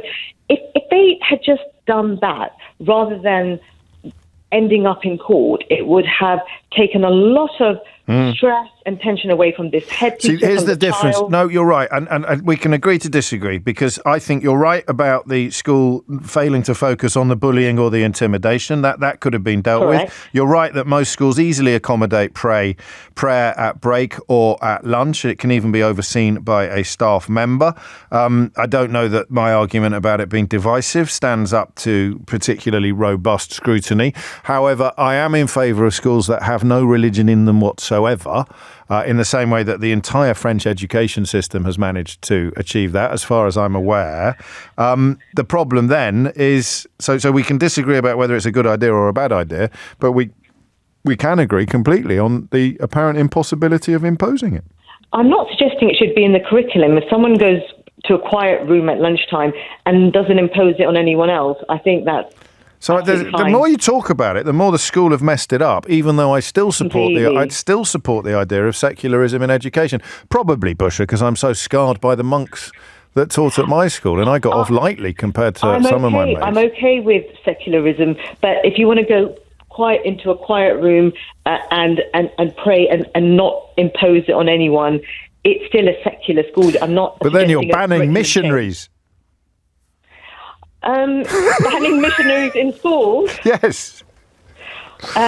Well, it's one of my greatest duties as a Christian is to go out and I shall be a fisher of men. Jesus told me to be a fisher of men. I wouldn't be able to do that at this school. I wouldn't be able to go out to someone else in the playground and say, why don't you come to our prayer meeting this afternoon? I don't know. It's a funny one, isn't it? I told you it was a lot more nuanced than a lot of the coverage allows. But my favourite question remains, how do you impose it? Are you going to suspend people for praying? Because I tell you now that if that were Christian kids being suspended for praying, the coverage of this story in most of the British media would be a little bit different from what it is today, a point that I suspect Busher appreciates all too well. The time now is 12:30, and Amelia Cox is here with your headlines. James O'Brien on LBC. James O'Brien on LBC. 12:34 is the time. Rishi Sunak on his feet in the House of Commons giving a statement on the latest strikes on Houthis, although you have to wonder why he's bothering. He did it without any consultation of either Parliament or Leader of the Opposition, so, I mean, it doesn't matter what he says now, does it? It doesn't undo what has been done. I suppose an explanation might be helpful or welcome, but be interested, much more interested in how Keir Starmer responds to it, and we will find out, time permitting, before handing over to Sheila Fogarty at 1 o'clock today. Before that, there must be an American election in the offing, because Simon Marks is on the line, LBC's Washington editor. It is the New Hampshire primary that concerns us, Simon, and it is the first toe-to-toe battle between Donald Trump and Nikki Haley, about whom I'd like you to tell me a bit more first. Well, yes, and if you're in the mood for a toe-to-toe battle between Donald Trump and Nikki Haley, James, I would really focus on what happens today, because I've got a feeling that by tomorrow there might not be another one. Nikki Haley is the former governor of South Carolina and, of course, famously, Donald Trump's former US ambassador to the United Nations, until she pulled off an absolutely unique feat. She left Donald Trump's inner circle. She wasn't forced out. It was her decision to quit that role at the United Nations, and she did so in a manner that did not spark any kind of ad hominem attack by Donald Trump against her. In fact, she was even invited to the White House, where Donald Trump paid a fulsome tribute to the role that she had played at the United Nations. At the time, we all suspected that she might be thinking of mounting a presidential run in 2024. She didn't actually get into this race until far too late in the day. That's one of the reasons why she has struggled so badly to make much of an impact. But certainly in the last few weeks, she has portrayed herself as the only man or woman that could stop Donald Trump in his tracks. What she is going to discover today in New Hampshire is that she's unable to do so. She wasn't able to do it in Iowa last week, where she disappointed even herself by placing third, and she's not going to be able to do it in New Hampshire. The closing poll in New Hampshire, published on the eve of the primary, showed that Donald Trump has extended his lead over her. He's got 60 points, 60% of support among likely Republican voters today to Haley's 38%. So she's going down to defeat. And, it's an extraordinary moment, this, because we always traditionally sort of look at the New Hampshire primary as the big moment of excitement. This is the beginning of a long trek to the nomination for the leader of the party, whether Democrats or Republicans, and we're all going to spend the next multiple Tuesdays up until 1 o'clock in the morning waiting for that final vote to be counted in, Kansas or South Dakota. Well, on this occasion, forget it. It is all over. He is absolutely going to be the Republican Party's presidential nominee. And I think that the challenge once again for the media is how to report the abnormal and under or within the parameters of normal reporting. But he is saying, even by his standards, some extraordinarily awful things. Legal battles aside, indeed legal resolutions aside, he judge has had to remind people recently that he has been found to have raped somebody. This hasn't dented his popularity among the base one jot, but he's also talking about dictatorship in terms that would normally be chilling, but which in modern America are to be expected. Yes, to be fair to Donald Trump, he has insisted that he will only be a dictator on day one of his presidency. But of course, that's nonsense, because to achieve his day one goals, which he defines as drill, baby, drill, in other words, trampling over environmental protections designed to prevent oil drilling from taking place all over the country, and sealing the border entirely. How you seal a 2,000-mile I thought he said he was going to do that last time. Yeah, he said he was going to build a wall last time. Now he's talking about on day one sealing it. Well, no president has the power to do that. So even if you're a dictator on day one, to attain that goal, you would have to be a dictator on day two, on day three, and so on and so forth. I think to an extent even more concerning than those impossible goals that he's laid out are plans that his team behind the scenes has drawn up to override the traditional independence, this is in the post-Watergate era, of the Department of Justice. There is nothing in the Constitution that protects the Department of Justice's independence or impartiality. Donald Trump is going to strip it of that fig leaf. There is nothing that anyone can do to stop him from doing that. And he's going to use, I'm absolutely clear about this, he's going to use the Department of Justice to go after the Bidens, an organised crime family, he absurdly calls them, to go after people who have wronged him, traitors from within his inner circle last time round, people like former Attorney General William Barr, former White House Chief of Staff General John Kelly, the people who thought they could find accommodations with him in the first term and then, of course, discovered that they couldn't.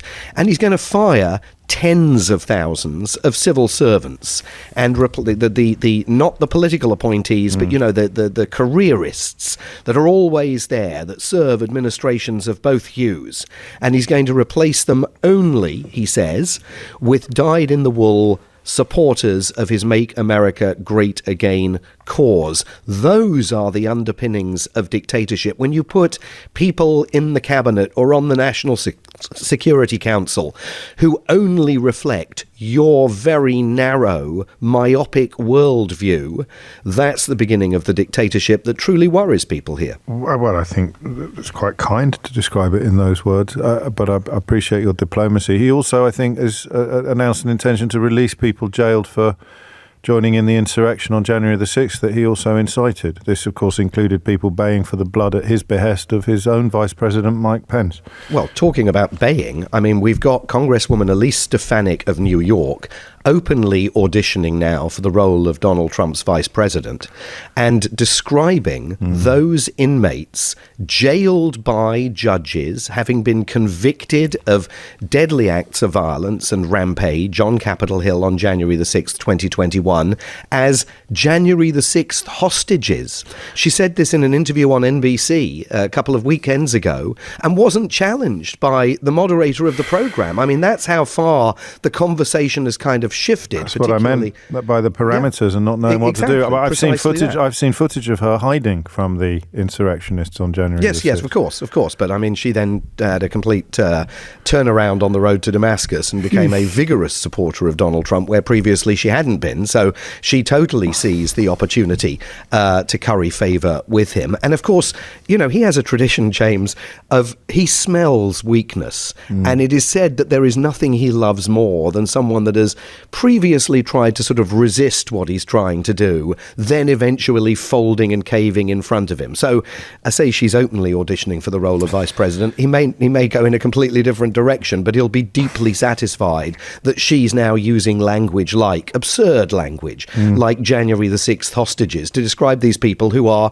serving, in many cases, lengthy jail sentences for acts of conspiracy against the United States. And physical attacks upon the seat of American democracy. There's plenty to talk about, Simon, as the weeks pass. But final question, the prospect of it not being Trump-Biden or Biden versus Trump, it being some other battle, has now almost disappeared. Yeah, yes, with the caveat that, you know, as Harold Macmillan noted, events, dear boy, events can always change anything. I mean, I mean, yes, as far as Donald Trump is concerned. I mean, he's going to be the nominee. I think that, frankly, from tonight, assuming he wins the sort of huge victory that he looks like he's going to win in New Hampshire, it will be hard to avoid describing him as the presumed Republican nominee, although I think we have to wait for Haley to drop out of the race formally to do that. On the Democrat side, Biden is clearly not getting out anytime soon. Former New Hampshire Senator Judd Gregg, a Republican, was postulating over the weekend that what Biden might now do is win the Democratic Party's nomination, because there is a primary contest taking place on the Democrat side as well, win that nomination within the course of the next several weeks, you know, by the time the daffodils come up.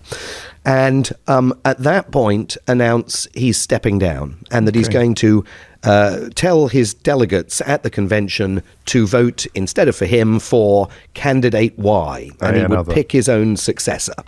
Now, you know, could it happen? Yes. At the moment, he doesn't evince any sign of regretting his decision to be in this race. And that, of course, itself privately causes angst among millions of Democrats who would have much preferred that in the late summer or early autumn of last year, he'd made a different decision.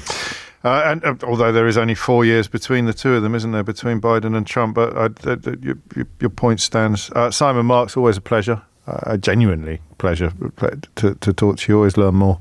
Always know more at the end of a conversation with Simon Marks than you did at the beginning of it. But this is scary stuff. This is pretty grim stuff. And as I say, the media on both sides of the Atlantic. So Jacob Rees-Mogg and the other one, the really crazy, the one with Andrea Jenkins, both calling for Donald Trump to win an election after a court found that he was a rapist. I presume Jacob Rees-Mogg will bring that up in confession. James O'Brien on LBC. James O'Brien on LBC.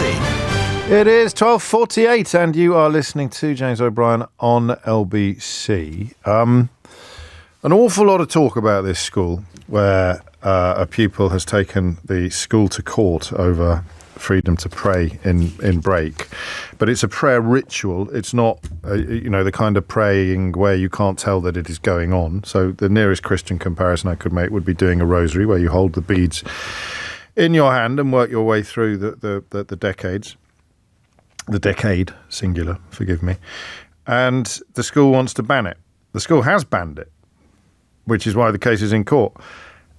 Presuming the court finds in favour of the school, which is far from certain, how do you impose that ban in 21st century Britain, 21st century London? How do you impose a ban on public praying in a school? 0345 6060 973. Shane's in Leeds. Shane, what would you like to say? Hi, James. First of all, how I would ban it, I would exclude children who repeatedly flout the rules. That's what you would do with any other rule in the school, presumably. I don't know. You've been expelled for praying. No, temporarily exclude them at least. But I'm not going to come back if I'm not allowed to pray. It's my freedom of religion. In that case, then there's really no other choice for you. You want to attend this school. Mind how you go. Good luck. Well, I'm afraid it's been a long time since I've been in the school system. Sure. But it's like a retrospective introduction of that thing I talked about with Busher, where you say, no, this is a secular school. If you come here, you will not be able to pray. They've changed the rules in real time, but retrospectively, it means you're going to have to leave if you want to. Essentially, but I don't know the geography of the area. No. But could they not, for example, partner with a local mosque to escort the children there at prayer time and then escort them back? You've still got the problem of division and coercion. So the school's rationale for doing this is that it's becoming both divisive and coercive. Other pupils are pressuring other pupils to join in. That would arguably get worse if it involved an off-site trip every day. So it doesn't solve the problem that the school perceives. Possibly, yes. On that point, I mean, I'd like to say I don't understand how this has become such a big issue in Britain. Now, I went to school in the Middle East. Oh, yeah. I grew up in the Middle East, and I went to school there. I went to an international school, a British school, and probably half the children were Muslim, and nobody ever took time out to pray. Oh, really? Yeah, we did not have prayer time. I suppose that's personal, isn't it? There are some requirements in the calendar at certain times of year and certain times. The more observant Muslims believe that they are required to pray at certain times. But if you can, yes, I mean we observed Ramadan, for example, so we understood that the Muslim children couldn't go swimming, for example, in case they swallowed some water. But I don't remember anybody actually praying. We didn't have a prayer room. We had Christian kids. We had Jewish kids in that school.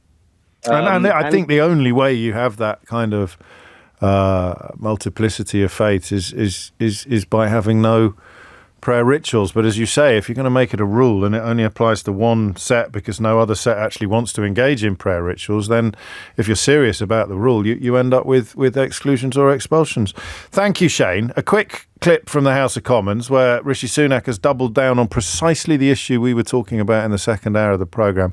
I still find it gloriously unpersuasive, spectacularly unpersuasive, but I want you to hear it in his own words. Mr. Speaker, I repeat that there is no link between our actions of self-defence in the Red Sea and the situation in Israel and Gaza. Yeah. Those who make that link do the Houthis work for them. And I want to be clear that those here at home who glorify the Houthis' attacks are glorifying terrorism, plain and simple. Yeah. They will be met with a zero-tolerance approach. Why did you hit me? Well, I hit you because you hit me. Yeah, but I hit you because you stole my lunch. Yes, but me hitting you has absolutely nothing to do with your lunch being stolen. I don't see how the logical process works. I don't see how it unfolds. So I've done a thing because of a thing, and you've done a thing because of the thing that I did, but the thing that you did has absolutely nothing to do with the reason why I did the thing that I did.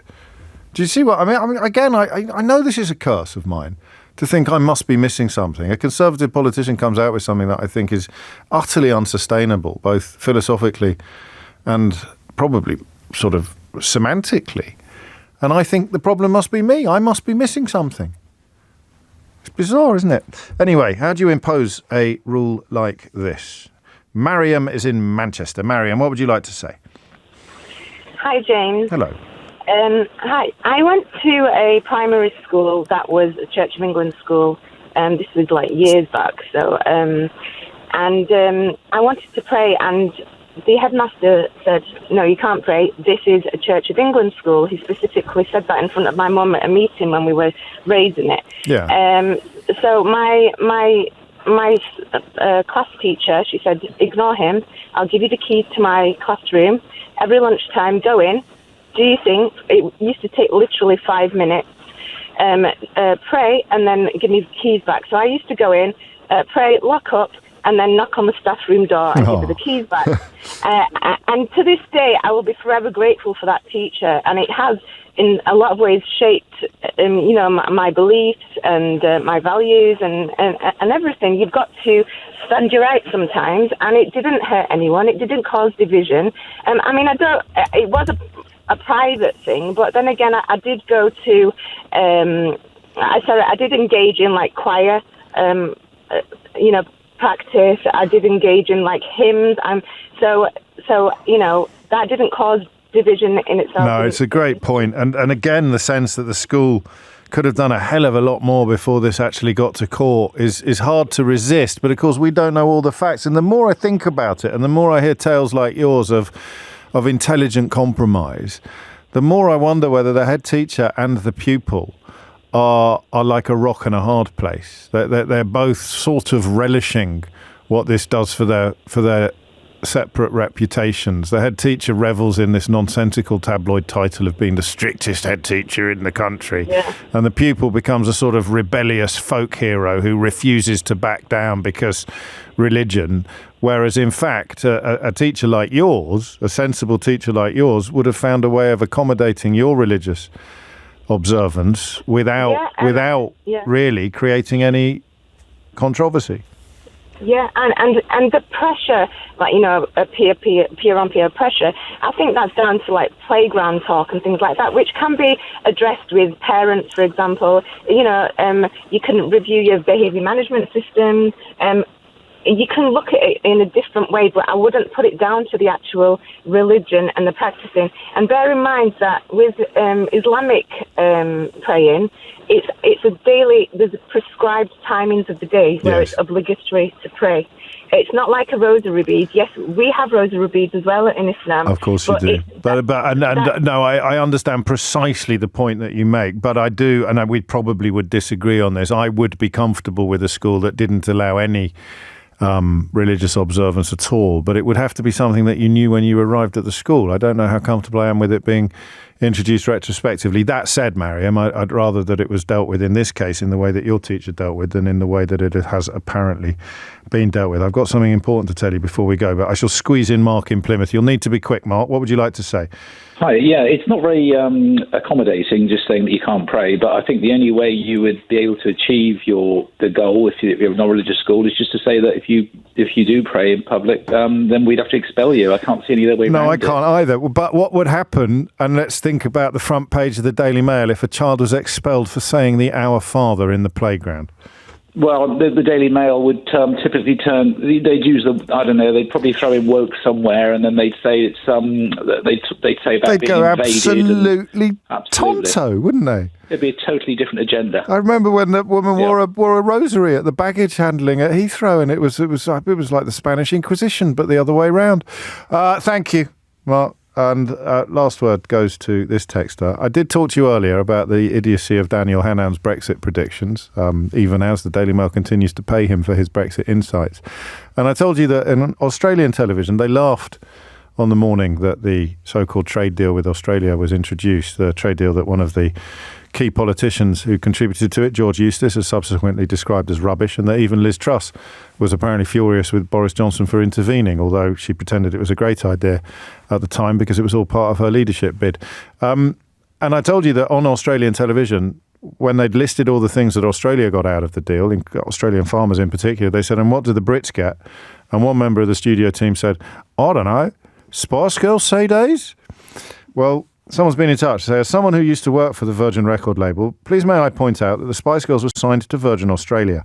Virgin signed them globally. Virgin is now owned by Universal, but their CDs have always been manufactured locally in Australia for that market. So there are no imports necessary. To which the conclusion is clearly not even.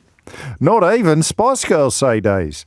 If you missed any of today's show, you can listen back on, it's like Russell Crowe's in there, I know he's from New Zealand, on Catch Up on Global Player, the official LBC app, where you can also pause and rewind live radio. Download now for free from your app store or head to globalplayer.com. Coming up at 4 on LBC, it's Tom Sawbridge, but now, bless you, it's time for Sheila Fogarty. Yeah, I'm still sneezing. It was so nice the way you said the Our Father. It's such a Catholic way of saying the Lord's Prayer. Was it?